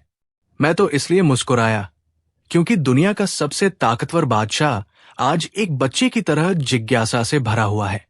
और जहां तक जवाब की बात है तो जवाब बहुत सरल है, लेकिन उन्हें समझने के लिए सिर्फ शब्दों की नहीं बल्कि दृष्टि की जरूरत होगी। पहेलियां मत बुझाओ बीरबल, अकबर ने अधीरता से कहा, सीधा जवाब दो। पहले सवाल का जवाब, ईश्वर कहाँ रहता है? बीरबल ने एक पल सोचा और फिर एक सेवक को इशारा किया, जाओ रसोई से एक कटोरा दूध और थोड़ी चीनी ले आओ। सेवक दौड़कर गया और दूध का कटोरा ले आया। बीरबल ने वो कटोरा बादशाह के हाथ में थमा दिया और कहा, जहां पनाह, इस दूध को ध्यान से देखिए। अकबर ने दूध को देखा और झुंझलाते हुए बोले, दूध है, मैं देख रहा हूं। इसका मेरे सवाल से क्या वास्ता? बीरबल ने कहा, हुजूर, पहले आप इस दूध को चखिए। अकबर ने एक घूंट दूध पिया। बीरबल ने पूछा, कैसा लगा स्वाद? मीठा है, अकबर ने कहा। बीरबल ने पूछा, लेकिन हुजूर, क्या आप मुझे इस दूध के अंदर चीनी दिखा सकते हैं? क्या आप बता सकते हैं कि चीनी दूध के किस हिस्से में बैठी है? क्या वो ऊपर है, नीचे है या बीच में है? अकबर ने कहा, बीरबल, कैसी बातें करते हो? चीनी तो दूध में पूरी तरह घुल चुकी है। वो हर बूंद में है, हर कतरे में है। उसे अलग से देखा नहीं जा सकता, लेकिन उसका स्वाद हर जगह है। बीरबल ने झुककर कहा, बस हुजूर, यही आपके पहले सवाल का जवाब है। जिस तरह चीनी दूध के कण-कण में घुली हुई है और दिखाई नहीं देती, लेकिन उसका मिठास बताती है कि वो वहां है, ठीक उसी तरह ईश्वर इस ब्रह्मांड के कण-कण में, जर्रे जर्रे में मौजूद है। वो न यहां है न वहां, बल्कि वो सर्वत्र है। उसे आंखों से देखा नहीं जा सकता, उसे सिर्फ महसूस किया जा सकता है, जैसे आपने दूध में चीनी की मिठास को महसूस किया। अकबर इस जवाब से बहुत प्रभावित हुए। उनका गुस्सा थोड़ा शांत हुआ। वाह बीरबल, बहुत खूब, ईश्वर सर्वव्यापी है, ये बात तुमने बड़ी आसानी से समझा दी।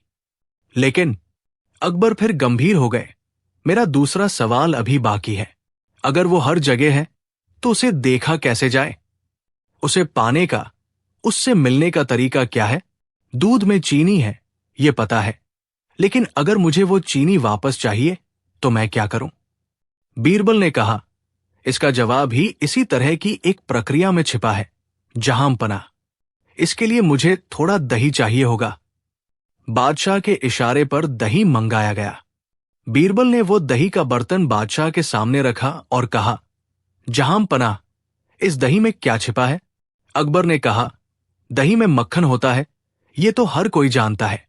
बीरबल ने कहा, बिल्कुल सही, लेकिन क्या आपको मक्खन दिखाई दे रहा है? नहीं, अकबर ने कहा। तो मक्खन कैसे निकलेगा? बीरबल ने पूछा। अकबर ने कहा, इसे मथना पड़ेगा। जब इसे मथनी से बार बार मथा जाएगा, परिश्रम किया जाएगा, तब जाकर मक्खन ऊपर आएगा और दिखाई देगा। बीरबल ने मुस्कुराते हुए कहा, यही आपके दूसरे सवाल का जवाब है हुजूर। ईश्वर हर इंसान के अंदर, हर जीव के अंदर उसी तरह मौजूद है जैसे दही में मक्खन। लेकिन उसे देखने के लिए, उसे पाने के लिए मंथन की जरूरत होती है, और वो मंथन है ज्ञान का, भक्ति का और कर्म का। जब कोई इंसान अपने मन को मत्ता है, विकारों को हटाता है और साधना करता है, तभी ईश्वर रूपी मक्खन उसके सामने प्रकट होता है। बिना मंथन के दही सिर्फ दही है, और बिना साधना के शरीर सिर्फ मिट्टी। अकबर अब पूरी तरह से बीरबल की बातों में खो चुके थे। उनकी बेचैनी अब श्रद्धा और आश्चर्य में बदल रही थी। बीरबल ने कितनी खूबसूरती से, बिना किसी भारी भरकम शास्त्र के, इतने गूढ़ प्रश्नों को सुलझा दिया था। दरबारी भी, जो बीरबल की हार का इंतजार कर रहे थे, अब मंत्रमुग्ध होकर सुन रहे थे। लेकिन असली परीक्षा अभी बाकी थी।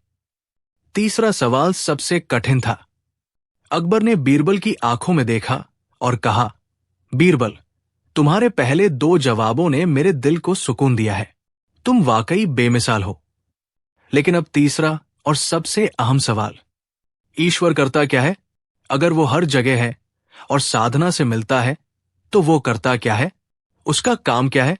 सृष्टि तो चल रही है, फिर उसकी भूमिका क्या है? ये सवाल सुनकर बीरबल एकदम चुप हो गए।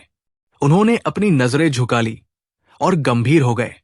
दरबार में फिर से तनाव फैल गया। क्या बीरबल के पास इसका जवाब नहीं है? क्या बीरबल हार मान लेंगे? अकबर ने पूछा, क्या हुआ बीरबल? चुप क्यों हो गए? क्या इस सवाल का जवाब तुम्हारे पास नहीं है? बीरबल ने सिर उठाया और बहुत ही विनम्रता से कहा, जहां पनाह, जवाब तो है और बहुत ही सटीक जवाब है। लेकिन क्या? लेकिन हुजूर, उस जवाब को देने का एक तरीका है। ये सवाल एक शिष्य का है और जवाब गुरु का। और नियम ये कहता है कि गुरु हमेशा ऊंचे स्थान पर बैठता है और शिष्य नीचे। अभी आप तख्त पर हैं और मैं फर्श पर खड़ा हूं। इस स्थिति में मैं आपको ईश्वर क्या करता है ये नहीं समझा पाऊंगा। अकबर की जिज्ञासा अब अपने चरम पर थी। वे इस रहस्य को जानने के लिए इतने उतावले थे कि उन्होंने राजसी मर्यादा की परवाह नहीं की। उन्हें लगा कि शायद बीरबल कोई गुप्त ज्ञान देने वाले हैं। अकबर तुरंत अपने शाही तख्त से नीचे उतर आए। उन्होंने बीरबल का हाथ पकड़ा और उन्हें तख्त की ओर ले गए। लो बीरबल, अगर यही शर्त है तो हम इसे भी मानते हैं। तुम तख्त पर बैठो और गुरु बनो। हम नीचे खड़े होकर शिष्य की तरह सुनेंगे। पूरे दरबार की सांसें थम गई। एक मामूली वजीर बादशाह के तख्त पर बैठेगा? ये तो बगावत जैसा था, लेकिन बादशाह का हुक्म था। बीरबल बिना किसी हिचकिचाहट के सीढ़ियां चढ़े और हिंदुस्तान के शहंशाह के तख्त पर विराजमान हो गए। अकबर नीचे दरबारियों के बीच खड़े हो गए, हाथ बांधे हुए, जवाब का इंतजार करते हुए। बीरबल तख्त पर बैठते ही बदल गए। उनकी देहभाषा में एक अजीब सा तेज आ गया। उन्होंने नीचे खड़े बादशाह अकबर की ओर देखा, फिर दरबारियों की ओर देखा। एक पल का सन्नाटा रहा। फिर बीरबल ने बुलंद आवाज में कहा, जहां पनाह, आपके तीसरे सवाल का जवाब आपकी आंखों के सामने है। अकबर ने हैरान होकर इधर उधर देखा। क्या मतलब? मुझे कुछ समझ नहीं आया। बीरबल ने मुस्कुराते हुए कहा, हुजूर, ईश्वर यही करता है। अभी एक पल पहले आप तख्त पर थे और मैं नीचे था, और अब मैं तख्त पर हूं और आप नीचे हैं। राजा को रंग बनाना और रंग को राजा बनाना, यही ईश्वर का काम है। वो पल भर में तकदीरें बदल देता है। जिसे अपनी सत्ता का गुमान होता है उसे वो जमीन पर ला खड़ा करता है, और जो विनम्र होता है उसे वो ऊंचाइयों पर बिठा देता है। सत्ता, शक्ति और संपत्ति सब उसी के हाथ में है। वो नचाता है और दुनिया नाचती है। यही ईश्वर का असली काम है, परिवर्तन। ये जवाब बिजली की तरह अकबर के दिमाग में कौंध। बीरबल ने सवालों को ध्यान से सुना। उनके चेहरे पर एक हल्की सी मुस्कान आई, जिसे देखकर बादशाह को थोड़ी राहत भी मिली और थोड़ा गुस्सा भी आया। अकबर ने पूछा, तुम मुस्कुरा रहे हो बीरबल? क्या तुम्हें ये सवाल मजाक लग रहे हैं? बीरबल ने कहा, नहीं जहां पनाह, सवाल बहुत गंभीर है। मैं तो इसलिए मुस्कुराया क्योंकि दुनिया का सबसे ताकतवर बादशाह आज एक बच्चे की तरह जिज्ञासा से भरा हुआ है। और जहां तक जवाब की बात है तो जवाब बहुत सरल है, लेकिन उन्हें समझने के लिए सिर्फ शब्दों की नहीं बल्कि दृष्टि की जरूरत होगी। पहेलियां मत बुझाओ बीरबल, अकबर ने अधीरता से कहा, सीधा जवाब दो। पहले सवाल का जवाब, ईश्वर कहाँ रहता है? बीरबल ने एक पल सोचा और फिर एक सेवक को इशारा किया, जाओ रसोई से एक कटोरा दूध और थोड़ी चीनी ले आओ। सेवक दौड़ कर गया और दूध का कटोरा ले आया। बीरबल ने वो कटोरा बादशाह के हाथ में थमा दिया और कहा, जहां पनाह, इस दूध को ध्यान से देखिए। अकबर ने दूध को देखा और झुंझलाते हुए बोले, दूध है, मैं देख रहा हूं। इसका मेरे सवाल से क्या वास्ता? बीरबल ने कहा, हुजूर, पहले आप इस दूध को चखिए। अकबर ने एक घूंट दूध पिया। बीरबल ने पूछा, कैसा लगा स्वाद? मीठा है, अकबर ने कहा। बीरबल ने पूछा, लेकिन हुजूर, क्या आप मुझे इस दूध के अंदर चीनी दिखा सकते हैं? क्या आप बता सकते हैं कि चीनी दूध के किस हिस्से में बैठी है? क्या वो ऊपर है, नीचे है या बीच में है? अकबर ने कहा, बीरबल, कैसी बातें करते हो? चीनी तो दूध में पूरी तरह घुल चुकी है। वो हर बूंद में है, हर कतरे में है। उसे अलग से देखा नहीं जा सकता, लेकिन उसका स्वाद हर जगह है। बीरबल ने झुककर कहा, बस हुजूर, यही आपके पहले सवाल का जवाब है। जिस तरह चीनी दूध के कण-कण में घुली हुई है और दिखाई नहीं देती, लेकिन उसका मिठास बताती है कि वो वहां है, ठीक उसी तरह ईश्वर इस ब्रह्मांड के कण-कण में, जर्रे जर्रे में मौजूद है। वो न यहां है न वहां, बल्कि वो सर्वत्र है।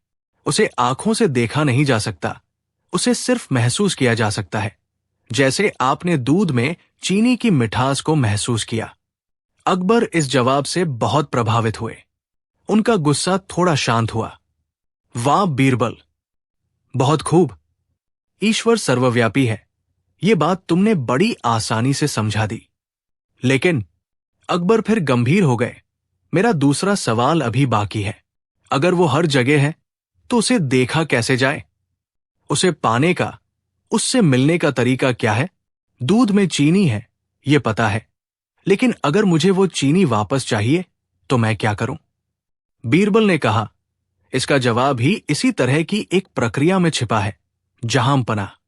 इसके लिए मुझे थोड़ा दही चाहिए होगा। बादशाह के इशारे पर दही मंगाया गया। बीरबल ने वो दही का बर्तन बादशाह के सामने रखा और कहा, जहांपना, इस दही में क्या छिपा है? अकबर ने कहा, दही में मक्खन होता है, ये तो हर कोई जानता है। बीरबल ने कहा, बिल्कुल सही, लेकिन क्या आपको मक्खन दिखाई दे रहा है? नहीं। अकबर ने कहा, तो मक्खन कैसे निकलेगा? बीरबल ने पूछा। अकबर ने कहा, इसे मथना पड़ेगा। जब इसे मथनी से बार बार मथा जाएगा, परिश्रम किया जाएगा, तब जाकर मक्खन ऊपर आएगा और दिखाई देगा। बीरबल ने मुस्कुराते हुए कहा, यही आपके दूसरे सवाल का जवाब है, हुजूर। ईश्वर हर इंसान के अंदर, हर जीव के अंदर उसी तरह मौजूद है, जैसे दही में मक्खन। लेकिन उसे देखने के लिए, उसे पाने के लिए मंथन की जरूरत होती है। और वो मंथन है ज्ञान का, भक्ति का और कर्म का। जब कोई इंसान अपने मन को मथता है, विकारों को हटाता है और साधना करता है, तभी ईश्वर रूपी मक्खन उसके सामने प्रकट होता है। बिना मंथन के दही सिर्फ दही है, और बिना साधना के शरीर सिर्फ मिट्टी। अकबर अब पूरी तरह से बीरबल की बातों में खो चुके थे। उनकी बेचैनी अब श्रद्धा और आश्चर्य में बदल रही थी। बीरबल ने कितनी खूबसूरती से, बिना किसी भारी भरकम शास्त्र के, इतने गूढ़ प्रश्नों को सुलझा दिया था। दरबारी भी, जो बीरबल की हार का इंतजार कर रहे थे, अब मंत्रमुग्ध होकर सुन रहे थे। लेकिन असली परीक्षा अभी बाकी थी। तीसरा सवाल सबसे कठिन था। अकबर ने बीरबल की आंखों में देखा और कहा, बीरबल, तुम्हारे पहले दो जवाबों ने मेरे दिल को सुकून दिया है। तुम वाकई बेमिसाल हो। लेकिन अब तीसरा और सबसे अहम सवाल, ईश्वर करता क्या है? अगर वो हर जगह है और साधना से मिलता है, तो वो करता क्या है? उसका काम क्या है? सृष्टि तो चल रही है, फिर उसकी भूमिका क्या है? ये सवाल सुनकर बीरबल एकदम चुप हो गए। उन्होंने अपनी नजरें झुका ली और गंभीर हो गए। दरबार में फिर से तनाव फैल गया। क्या बीरबल के पास इसका जवाब नहीं है? क्या बीरबल हार मान लेंगे? अकबर ने पूछा, क्या हुआ बीरबल, चुप क्यों हो गए? क्या इस सवाल का जवाब तुम्हारे पास नहीं है? बीरबल ने सिर उठाया और बहुत ही विनम्रता से कहा, जहां पनाह, जवाब तो है, और बहुत ही सटीक जवाब है। लेकिन क्या? लेकिन हुजूर, उस जवाब को देने का एक तरीका है। ये सवाल एक शिष्य का है और जवाब गुरु का। और नियम ये कहता है कि गुरु हमेशा ऊंचे स्थान पर बैठता है और शिष्य नीचे। अभी आप तख्त पर है और मैं फर्श पर खड़ा हूं। इस स्थिति में मैं आपको ईश्वर क्या करता है ये नहीं समझा पाऊंगा। अकबर की जिज्ञासा अब अपने चरम पर थी। वे इस रहस्य को जानने के लिए इतने उतावले थे कि उन्होंने राजसी मर्यादा की परवाह नहीं की। उन्हें लगा कि शायद बीरबल कोई गुप्त ज्ञान देने वाले हैं। अकबर तुरंत अपने शाही तख्त से नीचे उतर आए। उन्होंने बीरबल का हाथ पकड़ा और उन्हें तख्त की ओर ले गए। लो बीरबल, अगर यही शर्त है तो हम इसे भी मानते हैं। तुम तख्त पर बैठो और गुरु बनो, हम नीचे खड़े होकर शिष्य की तरह सुनेंगे। पूरे दरबार की सांसें थम गई। एक मामूली वजीर बादशाह के तख्त पर बैठेगा, ये तो बगावत जैसा था, लेकिन बादशाह का हुक्म था। बीरबल बिना किसी हिचकिचाहट के सीढ़ियां चढ़े और हिंदुस्तान के शहंशाह के तख्त पर विराजमान हो गए। अकबर नीचे दरबारियों के बीच खड़े हो गए, हाथ बांधे हुए, जवाब का इंतजार करते हुए। बीरबल तख्त पर बैठते ही बदल गए। उनकी देहभाषा में एक अजीब सा तेज आ गया। उन्होंने नीचे खड़े बादशाह अकबर की ओर देखा, फिर दरबारियों की ओर देखा। एक पल का सन्नाटा रहा। फिर बीरबल ने बुलंद आवाज में कहा, जहांपना, आपके तीसरे सवाल का जवाब आपकी आंखों के सामने है। अकबर ने हैरान होकर इधर उधर देखा। क्या मतलब? मुझे कुछ समझ नहीं आया। बीरबल ने मुस्कुराते हुए कहा, हुजूर, ईश्वर यही करता है। अभी एक पल पहले आप तख्त पर थे और मैं नीचे था, और अब मैं तख्त पर हूं और आप नीचे हैं। राजा को रंग बनाना और रंग को राजा बनाना, यही ईश्वर का काम है। वो पल भर में तकदीरें बदल देता है। जिसे अपनी सत्ता का गुमान होता है, उसे वह जमीन पर ला खड़ा करता है, और जो विनम्र होता है, उसे वो ऊंचाइयों पर बिठा देता है। सत्ता, शक्ति और संपत्ति सब उसी के हाथ में है। वो नचाता है और दुनिया नाचती है। यही ईश्वर का असली काम है, परिवर्तन। ये जवाब बिजली की तरह अकबर के दिमाग में कौंध गया। वे स्तब्ध रह गए। बीरबल ने न केवल सवाल का जवाब दिया था, बल्कि उसका जीता जागता उदाहरण भी पेश कर दिया था। अकबर को अचानक अपनी लघुता का एहसास हुआ। जिस सत्ता और ताकत के गुरूर में वे जी रहे थे, वो कितनी क्षणभंगुर है, ये बीरबल ने एक नाटक के जरिए सिद्ध कर दिया था। वो समझ गए कि जो बेचैनी उन्हें रात भर से सोने नहीं दे रही थी, वो असल में उनके अहंकार की बेचैनी थी, जो ये मानने को तैयार नहीं था कि उससे ऊपर भी कोई सत्ता है। अकबर की आंखों में आंसू आ गए। वे दौड़कर ऊपर चढ़े और बीरबल को गले लगा लिया।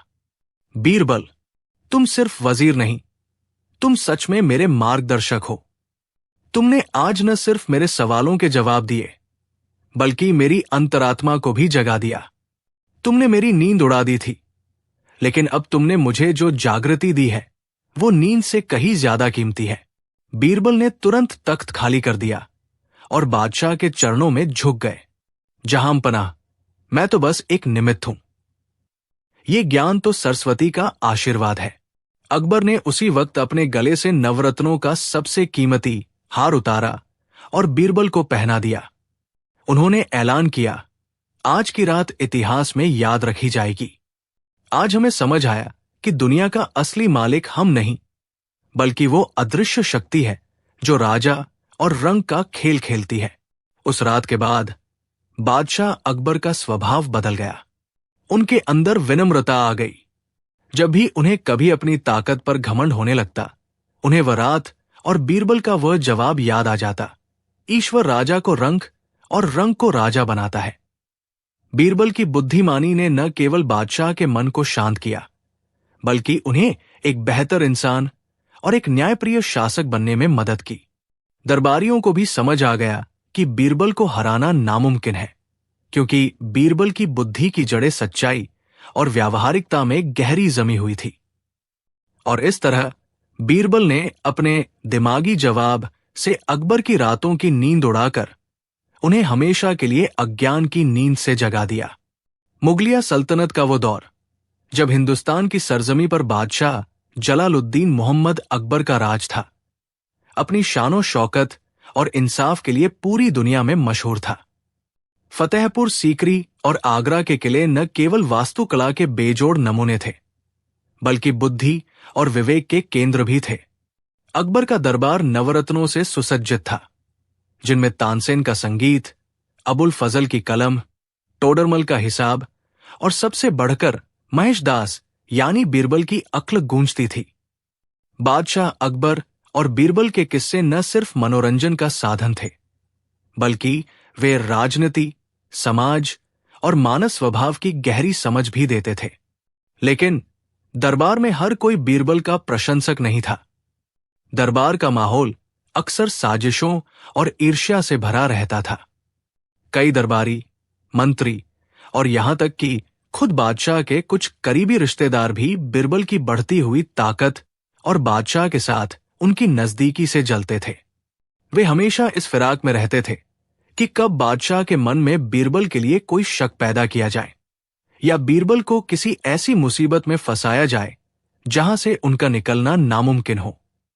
यह कहानी एक ऐसी ही कड़कड़ाती ठंड की है जब बादशाह अकबर ने एक ऐसी शर्त रखी जो न केवल खतरनाक थी बल्कि जानलेवा भी थी, और किस तरह बीरबल ने अपनी अद्भुत बुद्धि का इस्तेमाल करके उस शर्त को न केवल जीता बल्कि बादशाह को एक ऐसा सबक सिखाया जो वे जिंदगी भर नहीं भूले।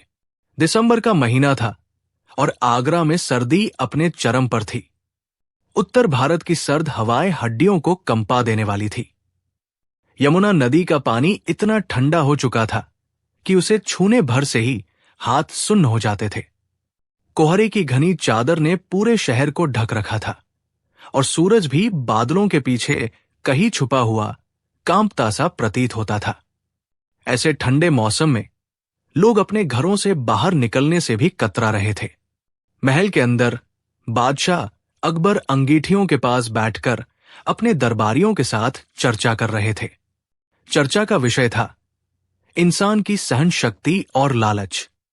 दरबार में मौजूद एक अमीर दरबारी, जिसका नाम शमशेर खान था और जो बीरबल का धुर विरोधी था, ने बातों ही बातों में कहा, जहां पनाह, इंसान पैसे के लिए कुछ भी कर सकता है।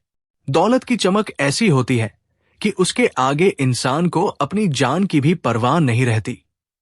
अकबर इस बात से पूरी तरह सहमत नहीं थे। उन्होंने कहा, नहीं खान साहब, जान सबसे कीमती होती है। कोई भी इंसान चंद सिक्कों के लिए अपनी जान जोखिम में नहीं डालेगा, खासकर तब जब मौत सामने दिखाई दे रही हो। शमशेर खान ने बीरबल की ओर एक कुटिल मुस्कान के साथ देखा और कहा, हुजूर, अगर इनाम बड़ा हो तो इंसान प्रकृति के नियमों को भी चुनौती दे सकता है।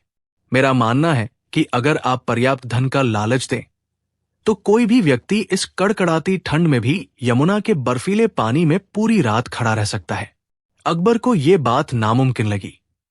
उन्होंने खिड़की से बाहर बहती हुई यमुना की ओर देखा, जिसका पानी काला और डरावना लग रहा था। उन्होंने कहा, यह असंभव है। इस ठंड में उस पानी में 10 मिनट भी खड़ा रहना मौत को दावत देना है। पूरी रात तो बहुत दूर की बात है। शरीर अकड़ जाएगा, खून जम जाएगा और इंसान मर जाएगा। कोई भी, चाहे वो कितना भी गरीब या लालची क्यों न हो, ऐसा नहीं करेगा। शमशेर खान ने चुनौती देते हुए कहा, तो क्यों न एक शर्त लगा ली जाए। आप नगर में मुनादी करवा दीजिए। अगर कोई इस शर्त को पूरा कर दे तो मेरा दावा सच, और अगर कोई न कर पाए तो आपका विचार सच। बादशाह अकबर को चुनौतियां पसंद थी। उन्होंने जोश में आकर घोषणा कर दी, ठीक है, यह शर्त मंजूर है। जो कोई भी आज रात सूर्यास्त से लेकर कल सूर्योदय तक यमुना नदी के उस ठंडे पानी में बिना कपड़ों के, सिर्फ एक लंगोट में गले तक डूबकर खड़ा रहेगा, उसे हम शाही खजाने से 1000 सोने की मुहरें इनाम में देंगे। लेकिन अगर वो बीच में बाहर निकल आया या मर गया तो इसके लिए हम जिम्मेदार नहीं होंगे। पूरे आगरा शहर में ढिंढोरा पिटवा दिया गया। सुनो, सुनो, सुनो, बादशाह सलामत का फरमान है। मुनादी करने वालों की आवाजें गलियों में गूंजने लगी। लोग ये सुनकर सिहर उठे। 1000 सोने की मुहरें एक बहुत बड़ी रकम थी, जिससे किसी की भी 7 पुश्तें बैठकर खा सकती थी। लेकिन शर्त साक्षात मौत थी। अमीर लोग तो इस बारे में सोच भी नहीं सकते थे। मध्यम वर्गीय लोग भी अपनी जान प्यारी मानकर पीछे हट गए। लेकिन शहर के एक कोने में एक बेहद गरीब ब्राह्मण रहता था जिसका नाम रतिराम था। रतिराम की हालत बहुत खस्ता थी। उसकी बेटी विवाह योग्य हो चुकी थी, लेकिन उसके पास दहेज तो दूर, शादी के सामान्य खर्च के लिए भी फूटी कौड़ी नहीं थी। कर्जदारों ने उसका जीना हराम कर रखा था। जब उसने इस मुनादी को सुना तो उसके मन में एक द्वंद्व छिड़ गया। एक तरफ निश्चित मृत्यु जैसा ठंडा पानी था और दूसरी तरफ उसकी बेटी का भविष्य और गरीबी का अंतहीन अंधकार। उसने अपनी पत्नी से बात की। पत्नी ने रोते हुए मना किया, नहीं, हमें धन नहीं चाहिए। अगर आपको कुछ हो गया तो हम वैसे ही बर्बाद हो जाएंगे। लेकिन रतिराम ने कहा, भाग्यवान, अभी भी हम तिल तिल कर ही मर रहे हैं। अगर मैं सफल हो गया तो हमारे सारे दुख दूर हो जाएंगे, और अगर मर भी गया तो कम से कम यह संतोष रहेगा कि मैंने कोशिश की। आखिरकार मजबूरी जीत गई। रतिराम शाम होते ही नदी किनारे पहुंच गया। वहां बादशाह के सिपाही और पहरेदार मौजूद थे, ये सुनिश्चित करने के लिए कि कोई धोखा न हो। रतिराम ने अपने कपड़े उतारे और हर हर गंगे का नाम लेकर ठंडे पानी में उतर गया। जैसे ही पानी ने उसके शरीर को छुआ, उसे लगा जैसे हजारों बिच्छुओं ने एक साथ डंक मार दिया हो। ठंड इतनी तेज थी कि उसकी सांसें अटकने लगी, लेकिन वो हिम्मत करके गले तक पानी में चला गया और खड़ा हो गया। सूरज डूब चुका था, अंधेरा छा गया था। शमशेर खान और बादशाह अकबर महल की बालकनी से ये नजारा देख रहे थे। अकबर ने कहा, यह ब्राह्मण पागल है, ये एक पहर भी नहीं निकाल पाएगा। लेकिन समय बीतता गया। रतिराम अपनी जगह पर अडिग खड़ा था। ठंड उसके शरीर को काट रही थी। उसके दांत किटकिटा रहे थे और हाथ पैर सुन्न हो चुके थे। उसे नींद आने लगी, जो हाइपोथर्मिया, अत्यधिक ठंड का लक्षण था। उसे पता था कि अगर वह सो गया तो डूब जाएगा। उसे अपना ध्यान भटकाने के लिए किसी चीज की जरूरत थी। उसने अपनी नजरें उठाई। दूर, बहुत दूर, महल की सबसे ऊंची छत पर एक छोटा सा दीपक जल रहा था। वो दीपक हवा में फड़फड़ा रहा था, लेकिन जल रहा था। रतिराम ने तय किया कि वो पूरी रात उस दीपक को देखता रहेगा। उसने अपनी सारी मानसिक शक्ति उस टिमटिमाते हुए दीपक पर केंद्रित कर दी। वो मन ही मन सोचने लगा कि वो दीपक एक उम्मीद है, एक ऊर्जा है। वो अपनी बेटी के चेहरे और उस दीपक की लौ के बीच अपने ख्यालों को बुनता रहा। घंटों बीतते गए, आधी रात गुजरी, फिर तीसरा पहर आया। रतिराम का शरीर जवाब दे चुका था, लेकिन उसकी इच्छा शक्ति और उस दूर जलते दीपक पर टिकी उसकी निगाहों ने उसे गिरने नहीं दिया। आखिरकार पूर्व दिशा में लाली छाई। सूरज की पहली किरण के साथ ही रतिराम ने अपनी शर्त पूरी कर ली थी। वो जिंदा था। प्रहरियों ने उसे बाहर निकाला। उसका शरीर नीला पड़ चुका था। उसे कंबलों में लपेटा गया और आग के पास ले जाया गया। रतिराम की खुशी का ठिकाना नहीं था। उसने मौत को हरा दिया था। अगले दिन दरबार सजा। रतिराम, जो अभी भी कमजोर था, दरबार में हाजिर हुआ। उसे उम्मीद थी कि बादशाह उसे 1000 सोने की मुहरें देंगे और उसकी गरीबी हमेशा के लिए मिट जाएगी। बादशाह अकबर ने उसे देखकर हैरानी जताई और कहा, ब्राह्मण, तुमने तो कमाल कर दिया। हमें यकीन नहीं था कि कोई इंसान ऐसा कर सकता है। तुम वाकई इनाम के हकदार हो। अकबर ने खजांची को इशारा किया कि मुहरें दी जाएं। तभी शमशेर खान, जो अपनी हार बर्दाश्त नहीं कर पा रहा था, बीच में बोल पड़ा, ठहरिए जहांपना, ये इनाम देना उचित नहीं होगा। अकबर ने चौंकाते हुए पूछा, क्यों? इसने शर्त पूरी की है। शमशेर खान ने अपनी चाल चली। उसने कहा, हुजूर, आपने शर्त रखी थी कि व्यक्ति को बिना किसी बाहरी मदद के अपनी खुद की गर्मी से पानी में खड़ा रहना होगा। लेकिन मैंने पूछताछ की है और पता चला है कि यह ब्राह्मण पूरी रात आपके महल की छत पर जलते हुए दीपक को देखता रहा। अकबर ने ब्राह्मण से पूछा, क्या यह सच है? भोले ब्राह्मण ने सच बोल दिया। जी हुजूर, मैं पूरी रात उस दीपक को ही देखता रहा, उसी के सहारे मेरा वक्त कटा। शमशेर खान ने धूर्तता से कहा, देखिए जहांपना, ये धोखा है। विज्ञान कहता है कि आग गर्मी देती है। ये ब्राह्मण पूरी रात उस दीपक की गर्मी लेता रहा। उस दीपक की लौ से इसे ऊर्जा मिलती रही, इसीलिए ये पानी में जिंदा रह सका। इसने दीपक की गर्मी से अपने शरीर को गर्म रखा। ये शर्त का उल्लंघन है। ये तर्क बेतुका था, अवैज्ञानिक था और अन्यायपूर्ण था। महल की छत नदी से मीलों दूर थी। वहां जलते हुए एक छोटे से दीपक की गर्मी नदी तक पहुंचना तो दूर, महसूस भी नहीं की जा सकती थी। लेकिन बादशाह अकबर उस समय शमशेर खान की बातों में आ गए, या शायद वे उस तर्क की गहराई में नहीं जाना चाहते थे। अकबर ने अपना फैसला सुना दिया। खान ठीक कह रहे हैं, तुमने दीपक से गर्मी ली है, इसलिए तुम इनाम के हकदार नहीं हो। रतिराम के पैरों तले जमीन खिसक गई।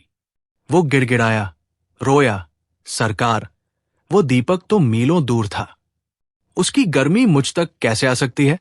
ये अन्याय है। लेकिन बादशाह ने उसकी एक न सुनी और उसे खाली हाथ दरबार से बाहर निकाल दिया गया। ब्राह्मण रोता बिलखता अपने घर लौटा। उसे लगा कि अब सब खत्म हो गया। ये बात पूरे शहर में फैल गई।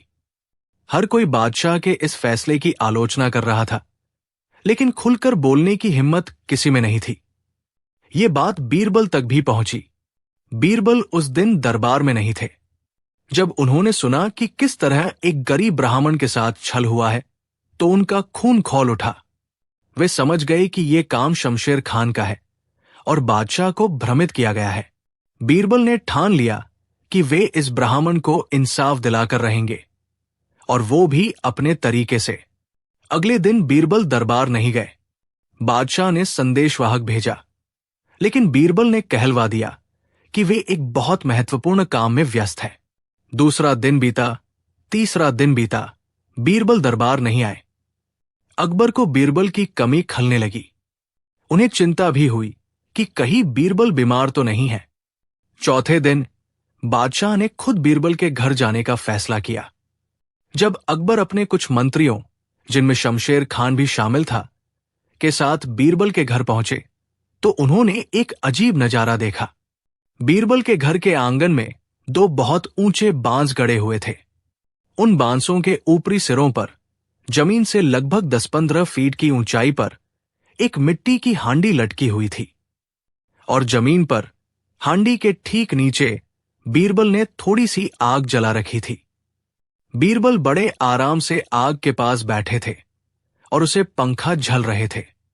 अकबर ने हैरान होकर पूछा, बीरबल, ये क्या तमाशा है? तुम दरबार क्यों नहीं आए? और ये तुम क्या कर रहे हो? बीरबल ने उठकर बादशाह का अभिवादन किया और बहुत ही भोलेपन से कहा, जहांपना, मैं खिचड़ी पका रहा हूं।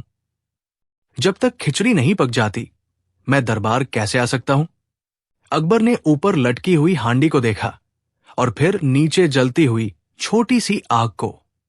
वे जोर से हंसे, बीरबल, तुम कब से इतने मूर्ख हो गए? क्या तुम्हें दिखाई नहीं देता? आग जमीन पर है और हांडी 10 फीट ऊपर हवा में लटकी है। इस छोटी सी आग की गर्मी वहां तक कैसे पहुंचेगी? ये खिचड़ी तो कयामत तक नहीं पकेगी। शमशेर खान और अन्य दरबारी भी बीरबल की मूर्खता पर हंसने लगे। बीरबल ने तपाक से जवाब दिया, क्यों नहीं पकेगी जहांपना? जरूर पकेगी।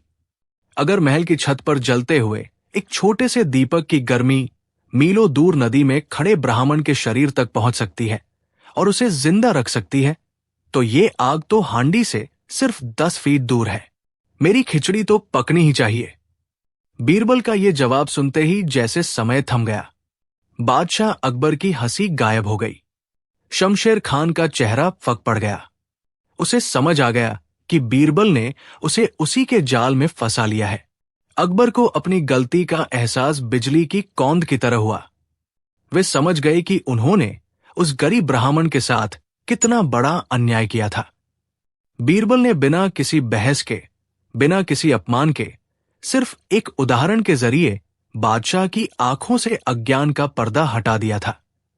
ये एक तमाचा था उस तर्क पर जो कहता था कि दूर जलते दीपक से शरीर गर्म हो सकता है।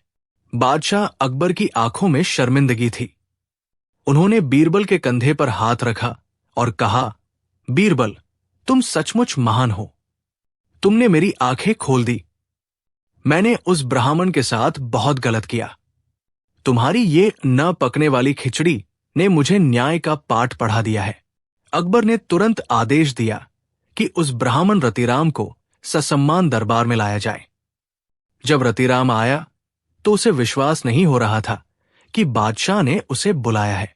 अकबर ने अपनी गद्दी से उतरकर रतिराम से माफी मांगी। उन्होंने कहा, हमें माफ कर दो ब्राह्मण देवता, हम बहकावे में आ गए थे। तुमने अपनी मेहनत और सहन शक्ति से वो शर्त जीती थी। तुम्हारा वो दीपक देखना तुम्हारी भक्ति और एकाग्रता थी, न कि गर्मी लेने का साधन। बादशाह ने अपनी गलती सुधारते हुए रतिराम को न केवल 1000 सोने की मुहरें दी, बल्कि अपनी तरफ से और भी उपहार दिए और उसे आजीवन करमुक्त कर दिया। शमशेर खान, जिसने ये कुतर्क गढ़ा था, उसे सार्वजनिक रूप से फटकार लगाई गई और उसे रतिराम से माफी मांगनी पड़ी। बीरबल ने एक बार फिर साबित कर दिया कि बुद्धिबल से बड़ी कोई ताकत नहीं होती। उन्होंने न केवल एक असंभव और खतरनाक शर्त के परिणाम को बदला, बल्कि ये भी सुनिश्चित किया कि मुगलिया सल्तनत का न्याय कलंकित न हो। बीरबल की खिचड़ी की ये कहानी इतिहास में अमर हो गई, ये सिखाते हुए कि तर्क अगर कुतर्क बन जाए तो उसे काटने के लिए व्यंग्य और व्यावहारिक उदाहरण ही सबसे बड़े हथियार होते हैं। उस दिन के बाद से बादशाह अकबर ने कसम खाई कि वे कभी भी किसी की बातों में आकर बिना जांच पड़ताल के कोई फैसला नहीं करेंगे। और बीरबल ने अपनी अदब की खिचड़ी की हांडी उतार ली, क्योंकि उनका असली मकसद तो पक चुका था।